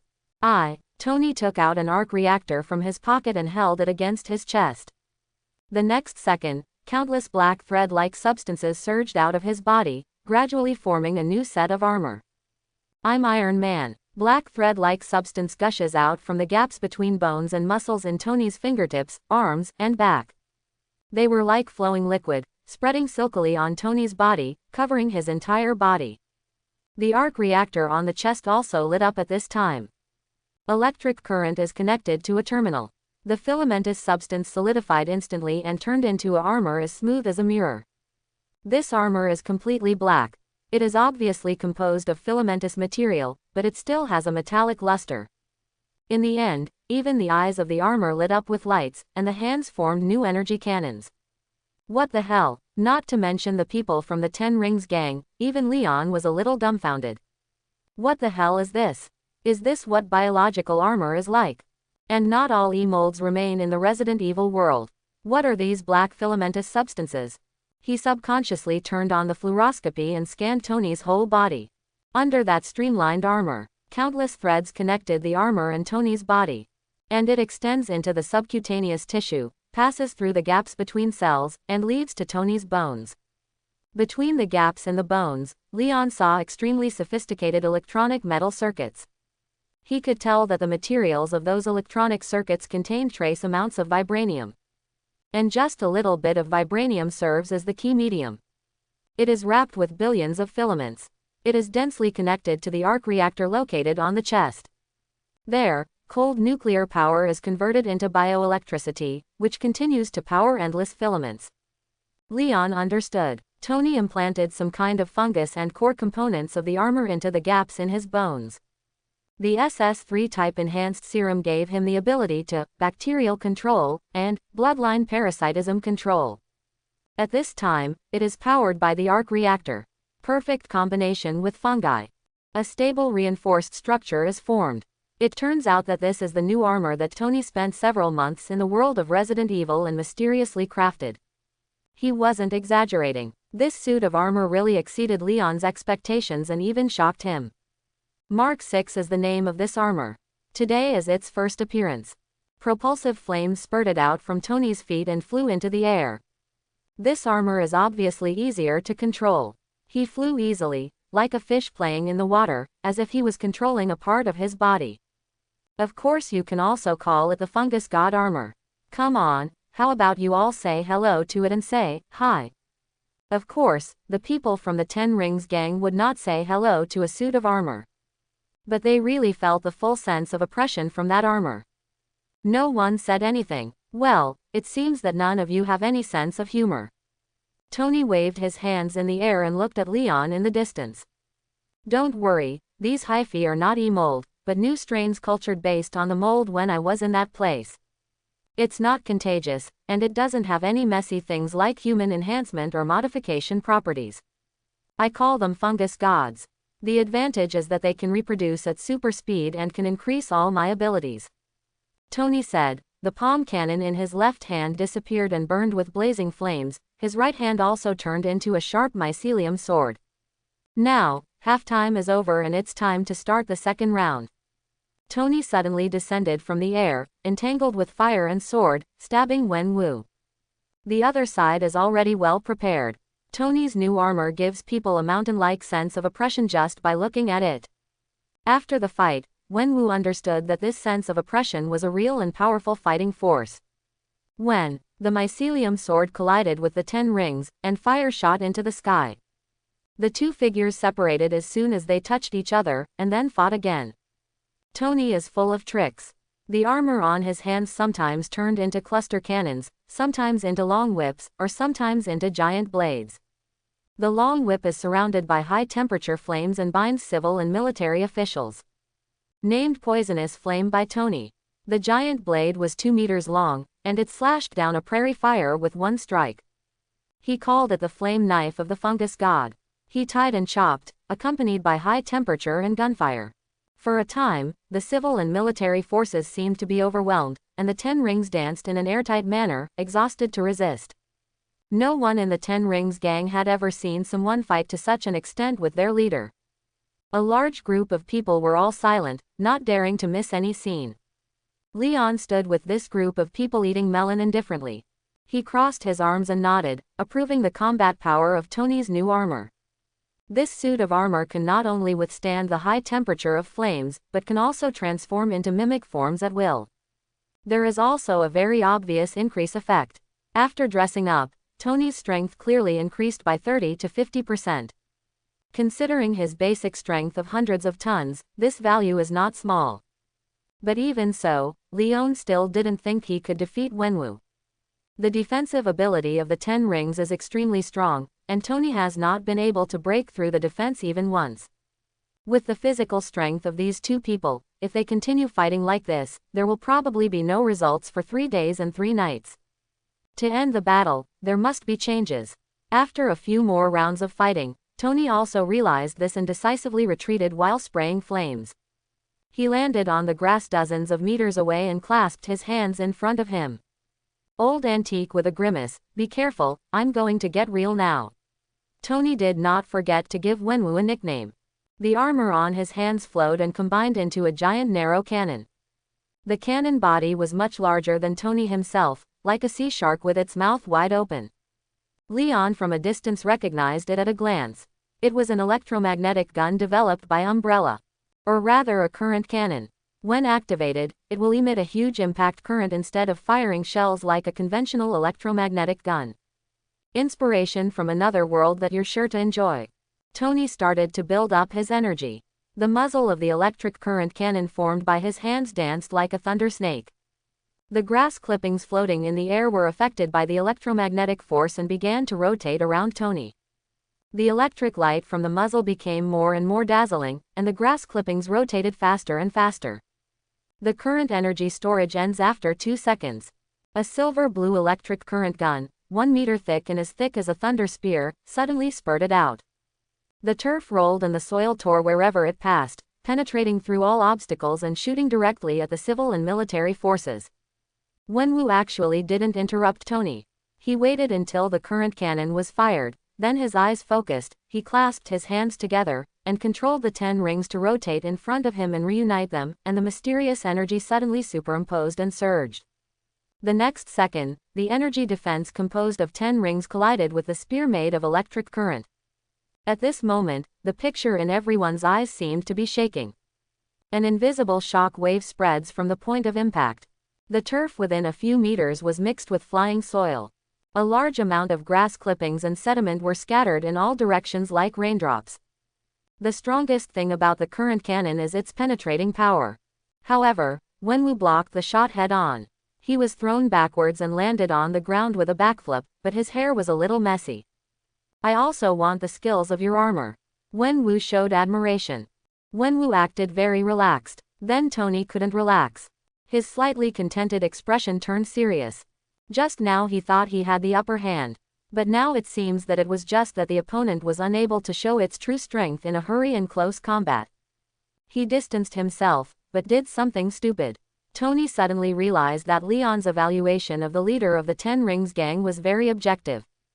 It was him who had just received the death notice a month ago. I'm afraid even if 100 of them come, they won't be any match for me. Tony felt a little bit in trouble. But the battle must not be lost. He hit back. Does the bitter-faced old man still like to ask for candy from others? Come on, if you win, I will give you this candy. Wenwu smiled coldly, and the 10 rings began to swim in his palms.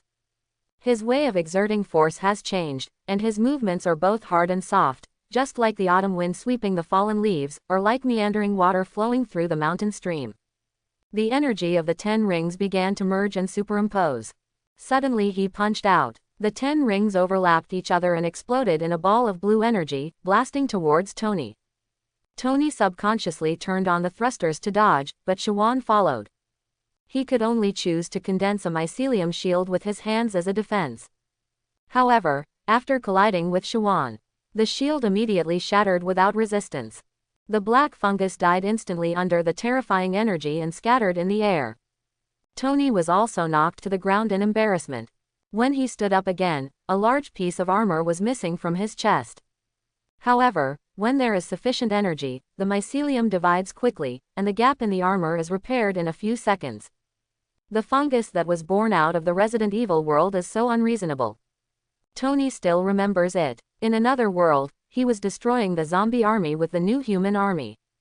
After those super zombies enter the third stage, they will change from human size to the shape of a hill without warning. It simply doesn't even follow the most basic law of conservation of mass. Tony guessed that it should be a mysterious mechanism unique to the biochemical world that can convert energy and mass into each other. So he applied this mechanism to his armor by cultivating new fungi. Now as long as there is enough energy, his armor can reproduce indefinitely and it can be said that it will never be destroyed. That punch just now did hurt a bit. I admit that you have some strength. Tony twisted his neck and formed a giant sword with his hands again. Wenwu is better at attacking from a distance, so of course he has to shorten the combat distance. It doesn't matter if it turns into a war of attrition. After absorbing the energy from the reactor, the fungi god armor can feed it back to him, replenishing his physical strength. He was fully confident that he could play like this all day long. Tony shouted, "Come on," activated the thrusters under his feet, held his sword in front of him, and dived towards Wenwu. However, Wenwu did not engage in close combat with him this time. He touched the ground with his feet and retreated like catkins in the wind. This civil and military man can still take a slight step on the waves. Leon, who was watching the battle, looked at the figures of Wen and Wu floating on the grass, feeling like he was watching a martial arts movie from his previous life. His physical skills are so elegant, there is no way that Tony can catch up with her. They chased each other back and forth, but in the end the distance between the two couldn't be closed at all. Moreover, Tony cannot attack Wenwu, but Wenwu can continuously use the 10 rings to cause trauma to him. It's just that Tony, who has extraordinary regenerative abilities in both body and armor, is like a little strong man. No matter how you fight, you will always be in peak condition. Played for more than 10 minutes. One can't touch the other, and one can't kill the other. Both of them were extremely angry. Tony simply gave up the close combat. His hands switched forms again and turned into lasers. 2 scarlet lasers were danced by him, like a Jedi warrior coming on stage. Wenwu no longer ran away, and once again assumed a starting position similar to Tai Chi, running the energy of the 10 rings. When the 10 rings collided with the laser was naturally easily scattered. The 10 unabated rings are superimposed straight into Tony's chest. The bacteria god armor was again beaten to pieces.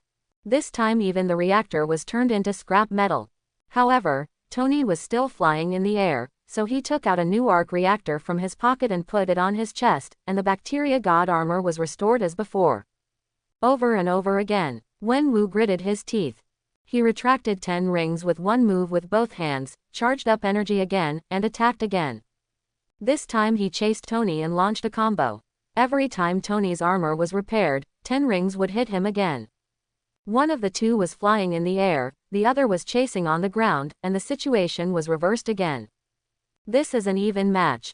Leon exclaimed, if Tony's fighting skills were better, maybe he could break the tie. In the blink of an eye, the fight between Tony and the two men had exceeded the scope of the grass. Civil and military forces were bombarded from time to time. Tony was even knocked off the cliff by 10 rings. Leon wanted to catch up, but Wenwu threw down an order without looking back and jumped off the cliff. Arrest Tony Stark's brother. I want to see if he is willing to hand over his armor for this brother. Oh haha. Leon turned his head and looked. Dozens of members of the 10-ring gang, either wearing training uniforms or ninja costumes, were looking at him with ferocious expressions. Actually, I think everyone can sit down and chat calmly. Leon spread his hands. However, the members of the 10 Rings gang had already drawn their guns and drawn their swords. Okay, let's try another way. Leon's eyes lit up red. A second later, he flew towards the cliff amidst the helpless whales. However, before he got close, he heard a dull thumping sound. Boom, boom, boom. It was like a giant hammer striking the cliff. You can even hear the voices of Wen and Wu yelling at monsters. How long has it been? What happened under the cliff? Leon was suspended in the air, flew to the seaside, and looked down. Thank you for your generous gift. He couldn't help but curse. There is still Tony's figure under the cliff. No, it's Tony under the cliff, but there's no human form left. All I saw was a beach at the junction of the cliff and the coast. Countless pitch-black hyphae spread in groups, covering the entire coast. At first glance, the cliffs are black, and the sea level under the cliff is also black. The entire area as far as the eye can see is filled with hyphae. The originally green trees were covered with mycelium and turned into withered branches. Fish in the sea are entangled in mycelium, and after a few seconds only bones are left. In the heart of this hopelessly dark mycelial coast, a huge black humanoid fungus more than 10 meters high stands tall.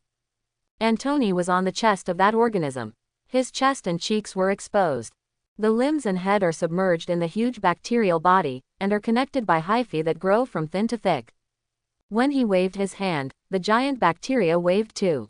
It's just that the large bacteria have no legs, so they can't move. Tony has become a tyrant from Resident Evil BOW. Leon was stunned. But he soon discovered something was wrong. Wait a minute, his consciousness is awake, and his body has no signs of erosion. All this should be under his control. He controls the massive reproduction of fungi, drains nutrients from the coastline, and uses them to expand the bacteria, thereby amplifying itself. In other words, this is not a tyrant, but a fungus model. Gundam. What the hell? Tony drove the Gundam. Leon slapped his head. Is Tony's style of painting a bit crooked? Is this still Iron Man? Leon couldn't think clearly for a while. But he knew that the giant fungal armor was indeed very powerful. Because now Tony controls the armor and slaps Wenwu. Like swatting a fly, directly breaking through the 10-ring defense. He even picked up Wenwu's ankle and smashed him around on the ground. It's as easy as smashing a piece of dough. The power increases between 5 and 10 times. The power of this giant fungus armor is around 1,000 tons. Leon made an assessment. Although it's a little weird, it's really amazing. He didn't know what to say. Within a few minutes, Wenwu, who was caught by Tony, screamed and was sucked into a mummy by the fungus. Tony let out a long sigh of relief. He looked left and right, then raised his head to see Leon in the sky, and his tired look immediately dissipated. Leon. He raised his chin and opened his hands. How are you? Did your jaw drop? My bacteria god armor is good, right? The leader of the 10 Rings gang can be eliminated with just one slap. Leon landed in front of Tony. How can I say, it seems good. But what are you going to do now? These fungi can't stay here, right? I can control their growth, don't worry. With a thought, Tony's thoughts moved, and the bacteria that fixed his left hand retreated like a tide. He turned the arc reactor with his left hand. Just reverse the direction of energy transmission, and they will soon lose their vitality. The arc reactor began to shine brightly. The bioelectricity of the mycelium is reversely converted into electrical energy through Tony's body. Leon could see that the tips of the large mycelium on the sea had begun to turn gray. But he quickly frowned. Wait a minute, if all the bioenergy contained in such a wide coast is converted into electrical energy, I'm afraid it will overload your body. Ah! Before he finished speaking, Tony let out a heart-rending scream. The blood vessels on his chest expanded rapidly and ruptured, and his heart began to expand, threatening to explode. The huge reverse energy caused his body to begin to overload.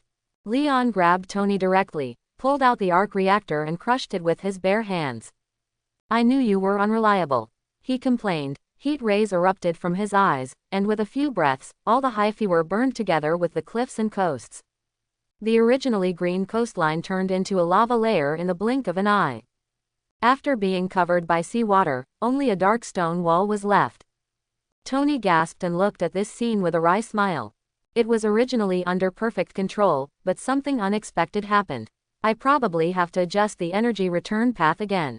Many parts of his body lit up with red light, and super regeneration began to take effect. Do you still want a next time? Don't use your Gundam form if you can't use it in the future. Leon took Tony to the ground and walked towards the location where the 10 rings fell. Wenwu's body was sucked dry by mycelium and turned into ashes under the heat ray. Only the 10 rings were left lying quietly on the blackened rock. Even the surrounding land was torn by heat rays. The 10 rings still look spotless. It just lost its magical brilliance and turned into the appearance of an ordinary metal ring. Leon leaned over to pick up the 10 rings and wipe them gently.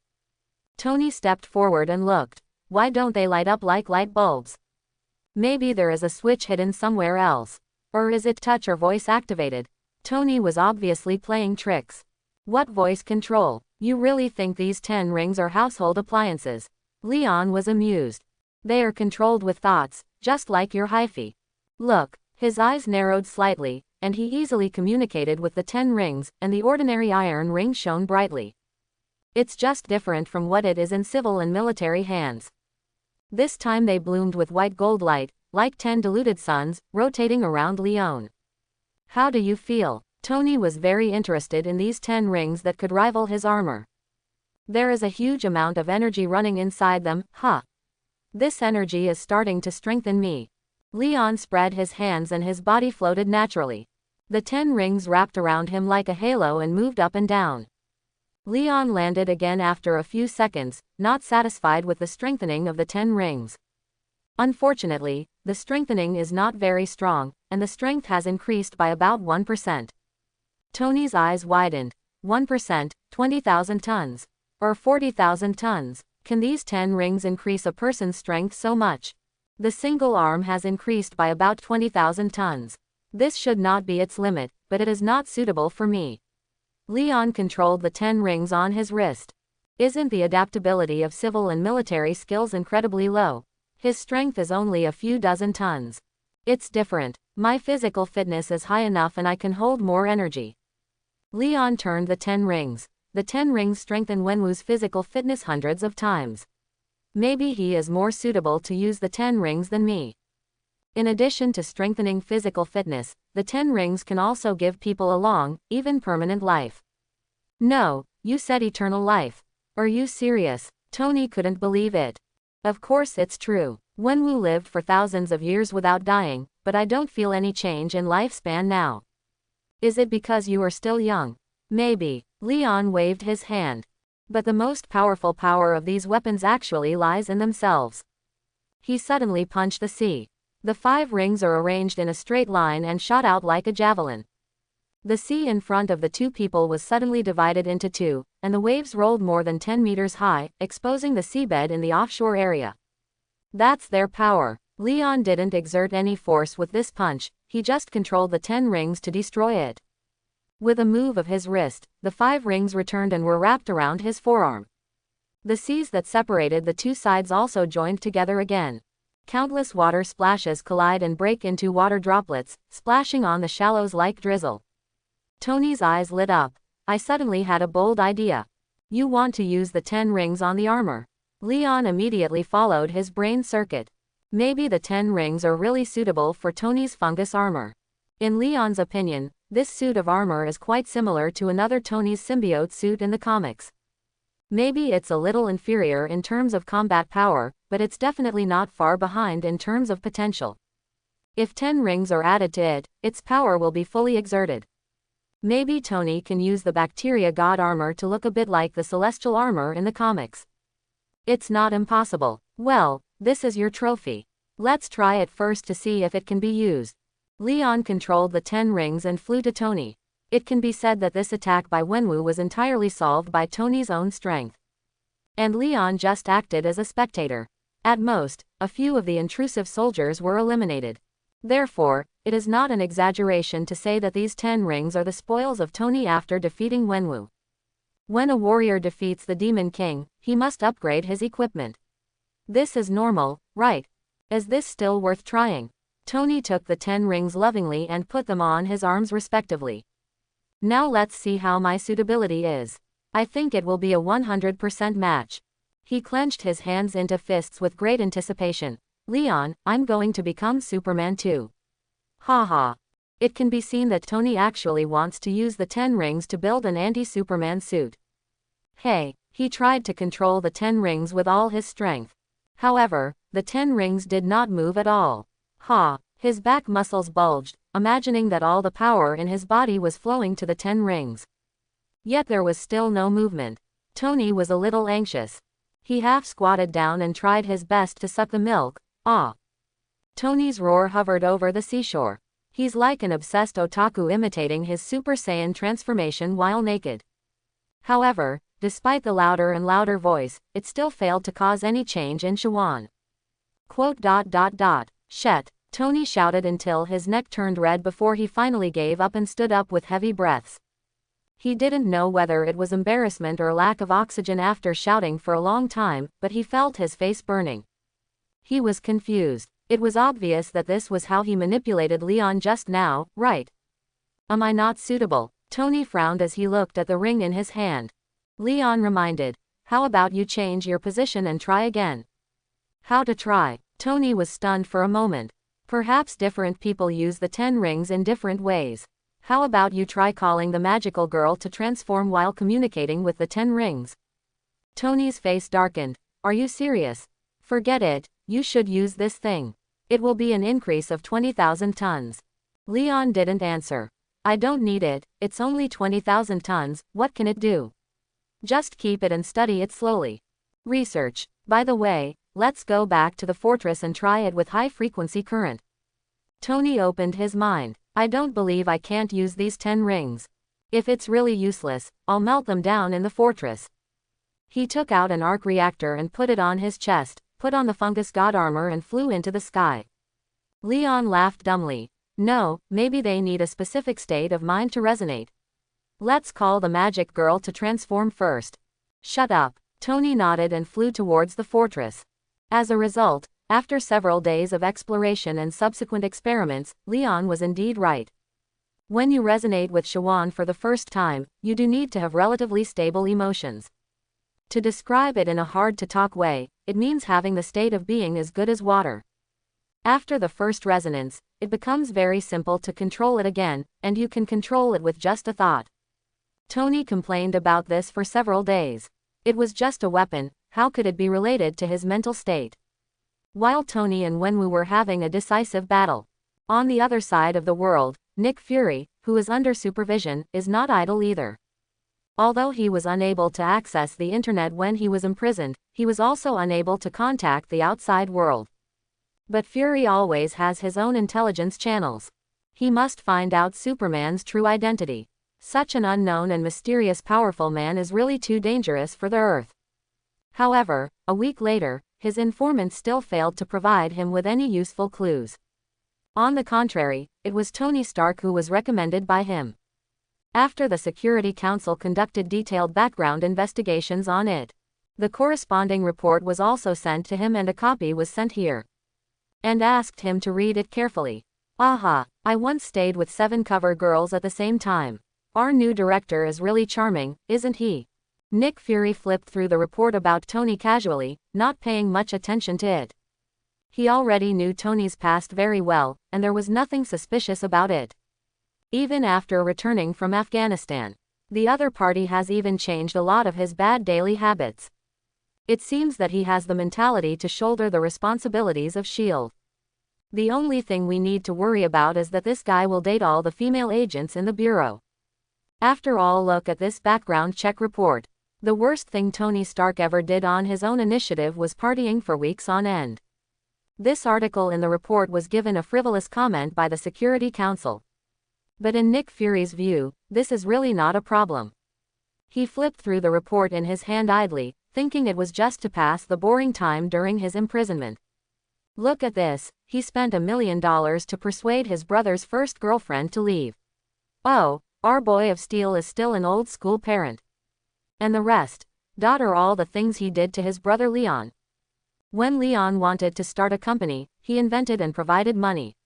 When Leon's grades were only above average, he secretly donated money to the top universities in the country. When Leon wanted to fly into the sky, he built a spaceship with his own hands, so rich brother, I want one too. Nick Fury read the information while shaking his head. Suddenly his lazy voice stopped and he slowly sat up straight for some reason. The spaceship. Fury's eyes stopped on the line of the spaceship. He rolled back quickly. I saw a line marked, at the end of 2007, Leon Stark ascended into space on a spacecraft. However, turning back further, even to the last page, there is no written record of the return of the spacecraft.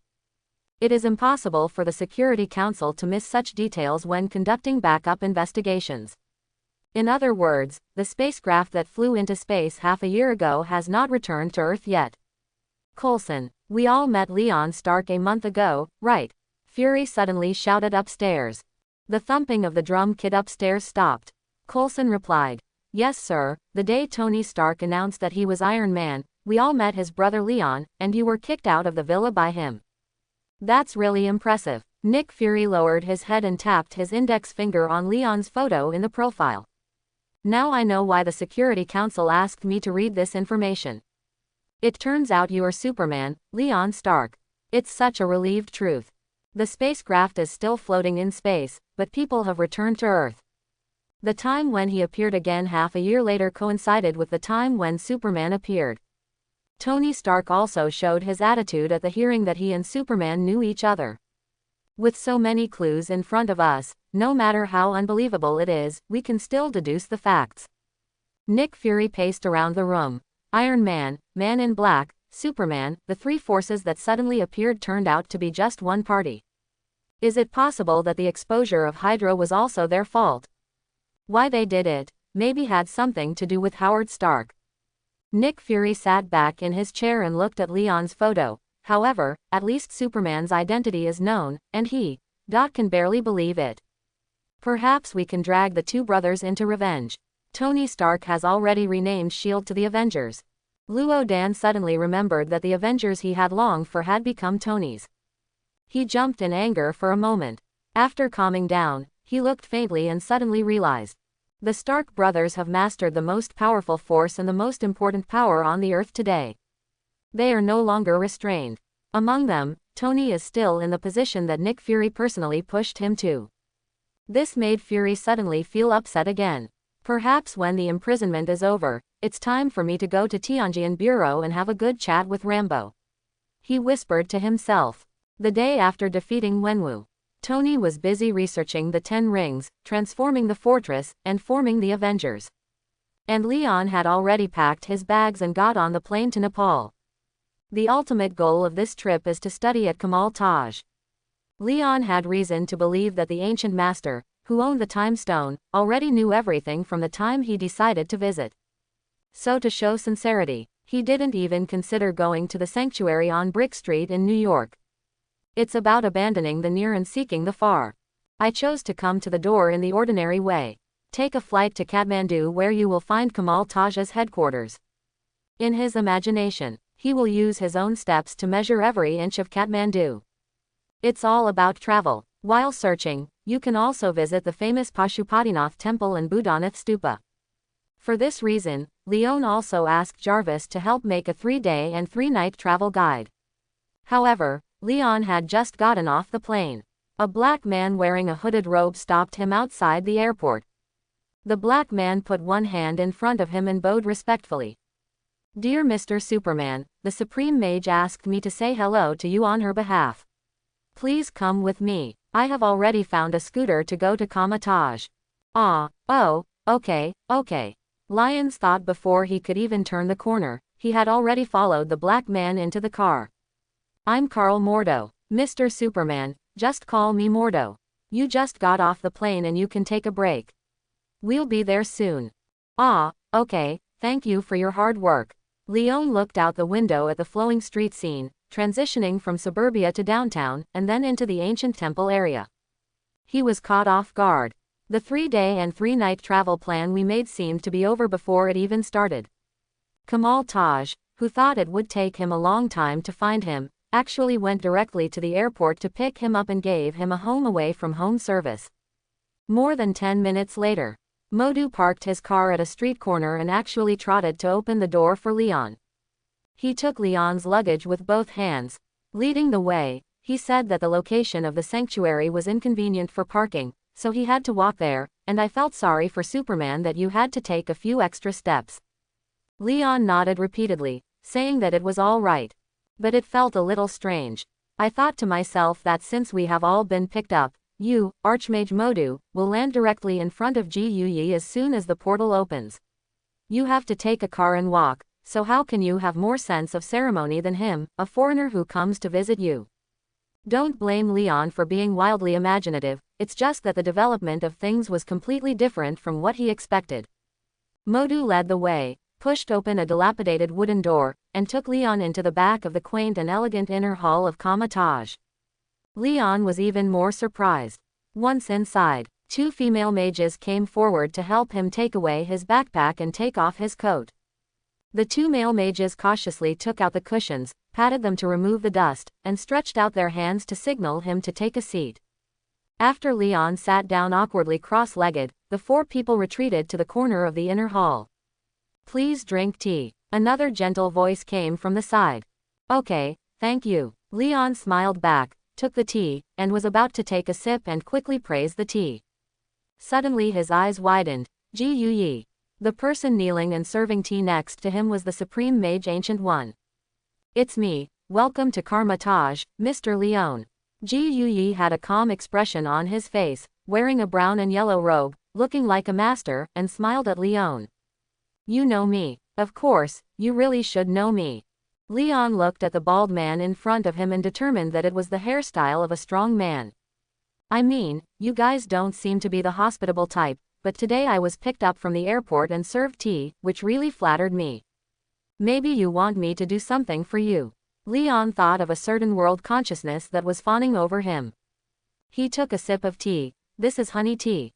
It tastes good." The ancient mage turned his finger, and the teacup in Leon's hand was automatically refilled with tea. "If it tastes good, drink more. We still have a lot here. You don't have to feel reserved or suspicious, I don't ask for anything. This is just the way Kamal Taj treats distinguished guests, welcome and courtesy, and it will be the same when strange comes." Leon raised his eyebrows. "That's not right. When an atheist like him comes, you must show off first." Gui smiled. "Then you have to serve him tea before he can show off his power." Leon nodded. "What about me? I thought you would come at an earlier time, Mr. Leon." Gui had a smile on his face. "For example, after your 18th birthday, or after you come back from space. I've been waiting for you for a long time. It sounds like I've missed many appointments." Leon complained, "But I don't remember that we have ever met or made an agreement." "I haven't seen it before, but Mr. Leon must know the term. God has been friends for a long time." Gui said with a smile. "So we have been friends for a long time. It can be if you want." "It's an honor, Mage, you should know that I'm here to learn magic." Leon introduced the purpose. Ancient One nodded. "Kamal Taj will open all books to you from now on." Quote. "Thank you, why don't you let me do something? It feels so embarrassing to have it for nothing." Gui's smile seemed to be warmer. "I only have one question. You say, how much do you know about the crises our world will face in the future, Mr. Leon?"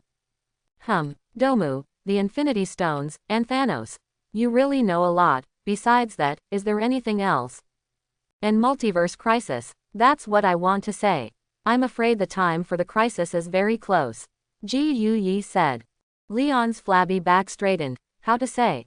Since a few years ago, the 10 Wenwu rings have been emitting some kind of special signal to the outside of the universe. Do you know what it is? 10 rings transmit a signal. Shouldn't it have to wait more than 10 years? Leon frowned. In the movie, it was not until Shang-Chi mastered the 10 rings that this set of artifacts began to transmit information to the multiverse. But the Ancient One says they have begun now. Why is there a difference in time, and what message does it convey? Leon felt like he was missing something. Have you ever used the 10 rings? Do you still remember what it can bring to people? Ji Yi was good at teaching. Strength, energy, and lifespan. Wait, you mean lifespan? Leon got the clue. He touched his chin and analyzed. Lifespan is actually time, multiverse. Is it possible that these 10 rings are actually the weapons of Kong, the man who founded the Time Variation Administration? Or are they the weapons of one of his variations? Leon suddenly understood. The 10 rings may be transmitting the coordinates of our universe to a certain variant of Kong. Before he traveled through time, the plot of the Marvel Cinematic Universe had only reached Captain Marvel 2. Therefore, he actually does not know the future situation of the MCU multiverse and can only speculate based on clues. Ancient One nodded in approval. The crisis in the multiverse has begun, and it won't be too long before it reaches us. Leon frowned deeply. So, our world is not the main universe, and the timeline of the main universe has already reached more than 10 years later. Ji Yi smiled. It depends on how you define the main universe. Isn't the main universe the one numbered 199,999? Leon said matter-of-factly. This is how Marvel arranged the movie universe in the previous life. Ji Yi shook his head. She stood up, walked to the center of the inner hall, suddenly stretched out her hand, and used cosmic energy to construct a chaotic universe map. In our world, there is not only one multiverse. Her palms moved. Many black spheres representing the universe immediately appeared in the three-dimensional figure. Countless spheres surround each other and form several collections. There are many multiverses under the Omniverse. We are one of a kind. Its number is 199,999, and each parallel universe inside has its own number. The main universe you are talking about is actually numbered 1999999A, but in our multiverse, it can indeed be called the 616 universe. And what we have here is one of the other parallel worlds, numbered 199999S. Leon was stunned. Isn't 616 the main comic universe? Comics. Ji Yi was stunned. What comics? I mean, shouldn't there be only one universe 616? That's not the case. Ancient One said, the multiverse is like a series of apartment buildings. Each building will have its own room 616. But you are right about one thing. No matter which building it is in, 616 is a main universe existence similar to the benchmark. It is like a model house in the multiverse building, and other universes use it as a basis for changes. And among the many buildings in the almighty universe, the most important ones at present are ours in another building. But the residents in the other building are much better than us. Leon understands. Isn't this talking about the comic universe and the movie universe? This is just great. The movie universe always claims that its number is 616, but the comic universe calls it 199,999. This was explained clearly by Ji Yi. The summary is: different numbers come from different perspectives. From an omnipotent cosmic perspective, the movie multiverse is like a pocket, and the overall number is 199,999. But when people in the movie universe look at themselves, they call their main universe the 616 universe. Because in Marvel, 616 represents the benchmark.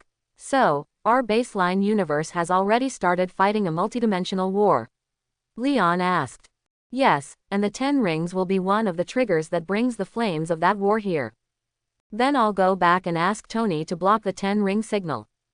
It's useless. The message was sent out several years ago. The enemy may be on the way now. Mage, you are so calm, you should have a way to deal with it, right? Leon felt a sense of crisis in his heart. In a multiverse war, a single universe-level strength is required to be able to protect oneself, but he is still far behind. Ji Yuyi looked at Leon, but did not answer. His smile was as warm and stable as a spring day, without any trace of worry. You came here to learn magic, why don't we experience it now? For some reason, she changed the topic to magic. Leon stood up curiously. How do you experience it? Like this. Ji Yuyi suddenly slapped a palm and hit Leon's chest. Leon subconsciously ducked sideways. Ji Yuyi slapped his palm in the air, and then caught up with another palm. Leon subconsciously hit and dodged again. Ji Yuyi reluctantly stopped. Don't move, otherwise with your speed and reflexes, I won't be able to hit you until dark. Sorry, my body started to move subconsciously. Are you going to use astral projection on me? Come on, I'm ready.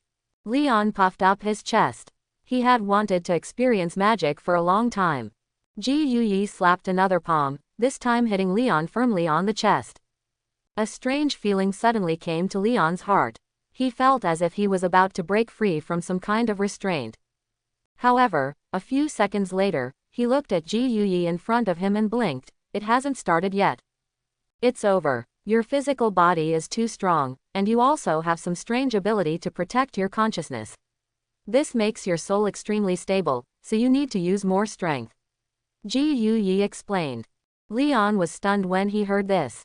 A strange ability. Does it refer to the ability to travel through time, the ability to genetically lock itself, or the power of biohazard?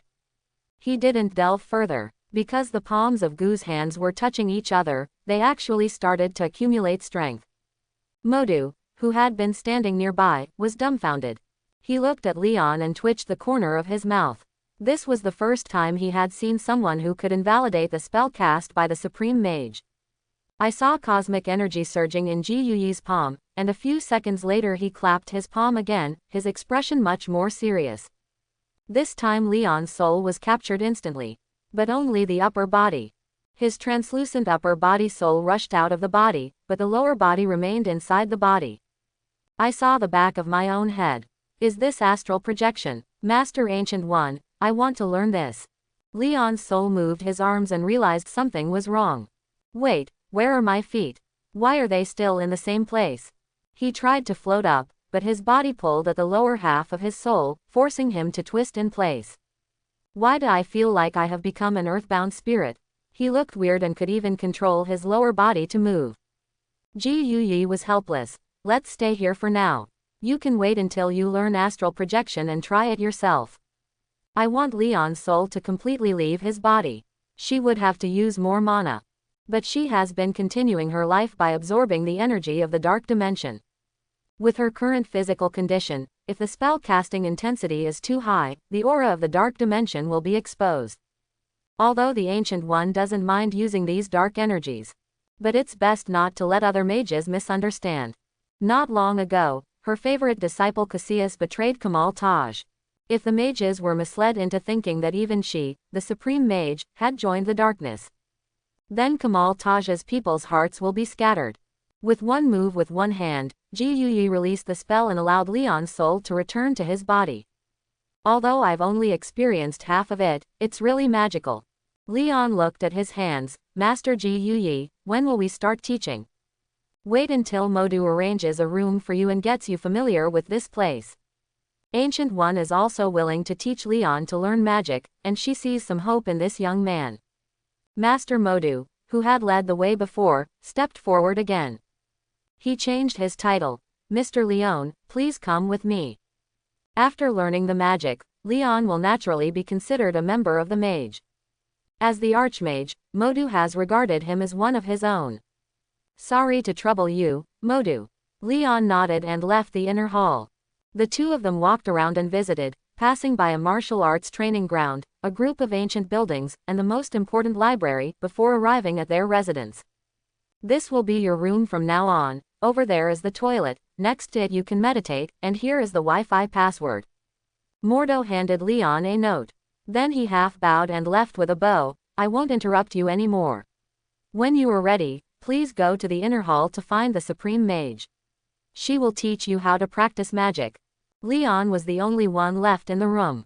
He picked up the note. Shambhala, it's just like in the movie.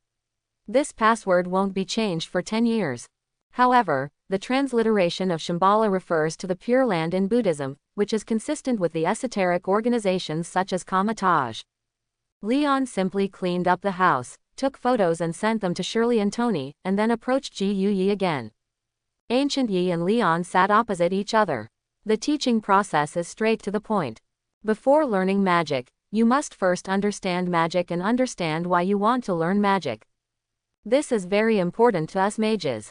You can travel to other worlds, and you may be able to see better magic in the future. But as far as Kamal Taj is concerned, the essence of magic is to borrow power from other dimensions at a certain price. The easiest way to evaluate whether a mage is powerful or not is to see how he can gain greater power at a smaller cost.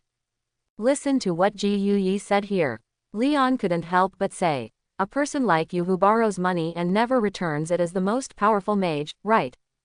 Ji Yi was stunned and smiled. "You know me well, but what you said is wrong.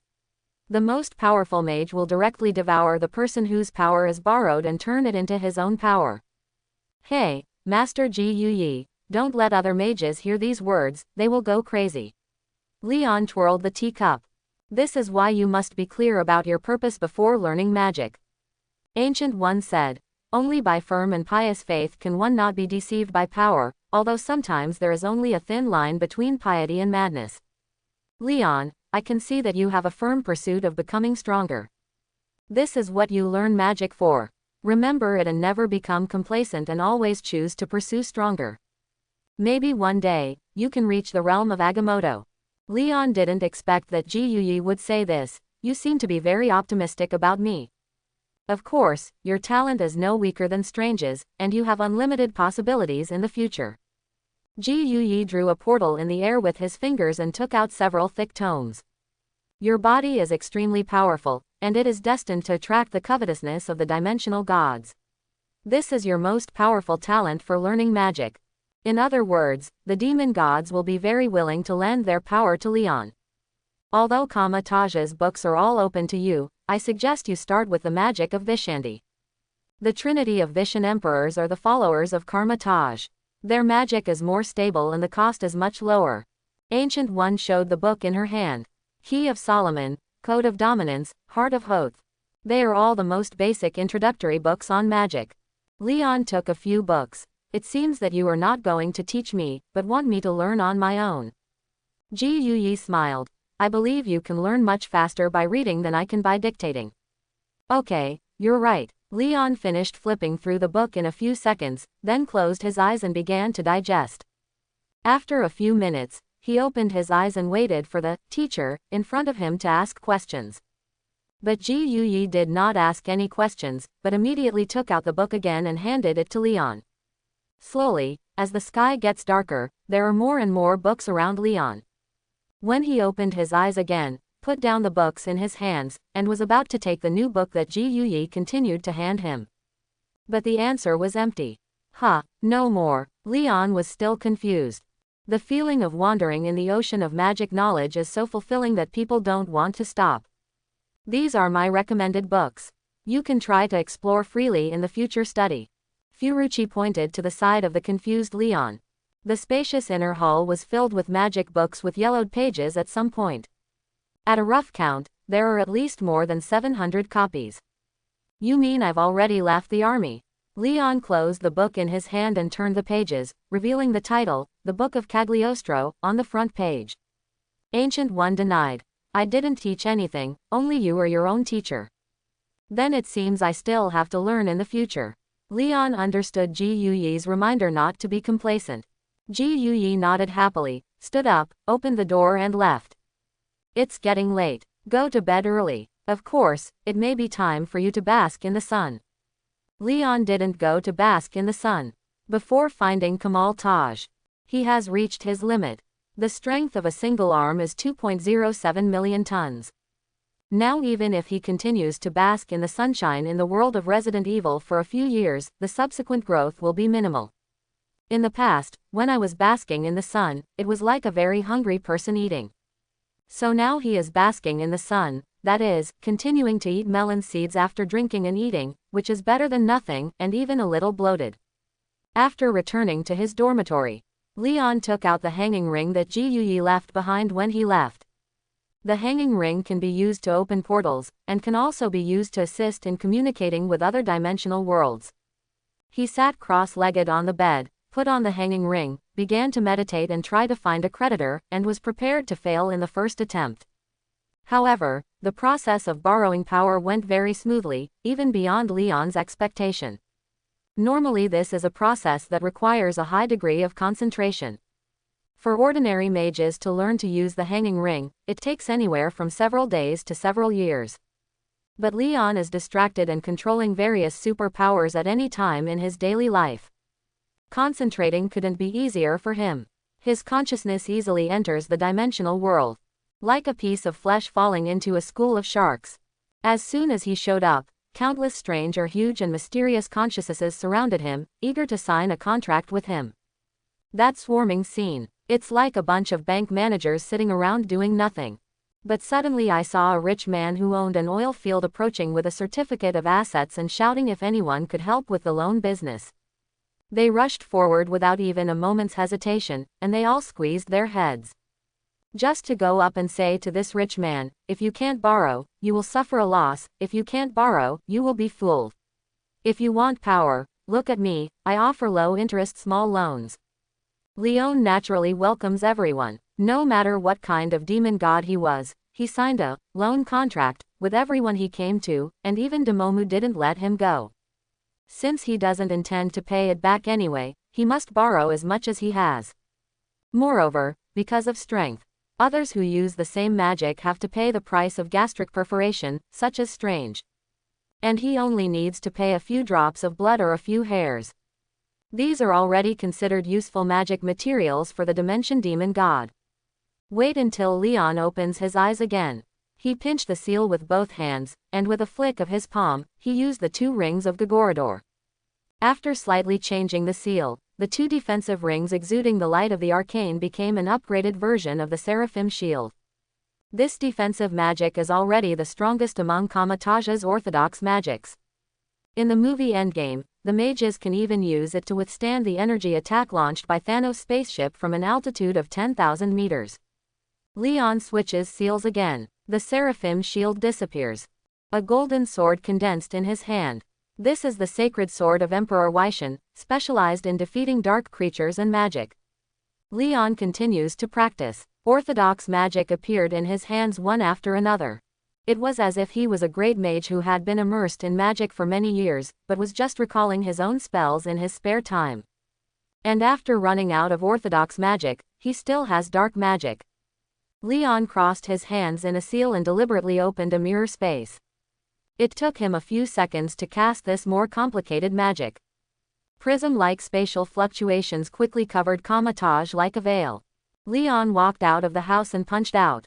The entire Kamal Taj in the space collapsed in an instant, but it did not have any impact on reality. It's a realm of magic. After use, a space will expand that is almost the same as reality, but will not affect reality. Leon's attack did not stop. He kept pumping his fist harder until cracks appeared in the space. It seems that small mirror spaces can be easily broken. If it were a mirror space as vast as a continent, it might be difficult to destroy.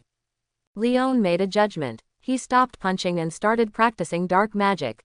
Mind pollution, body manipulation, Demomu dark energy. Leon has also learned a lot about black magic. Master Ji Yuyi is indeed a good and enlightened teacher. Although she did not teach directly.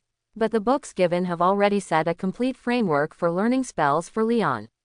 Most importantly, this framework encompasses both white magic and black magic.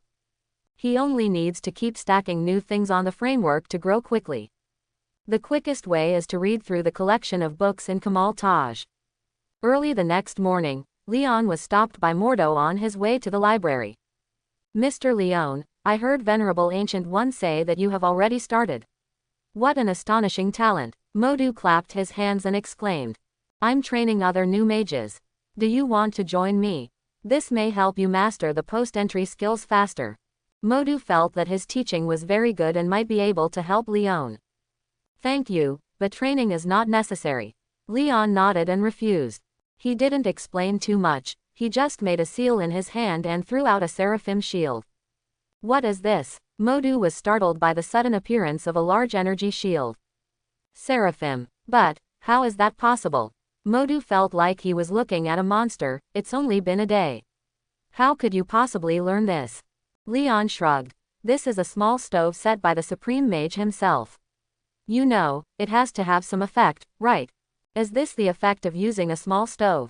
Modu's eyes widened. It's not like I haven't been used to a small stove before, but it's not like this. Leon patted Modu on the shoulder earnestly. That may be because the driving posture is not right.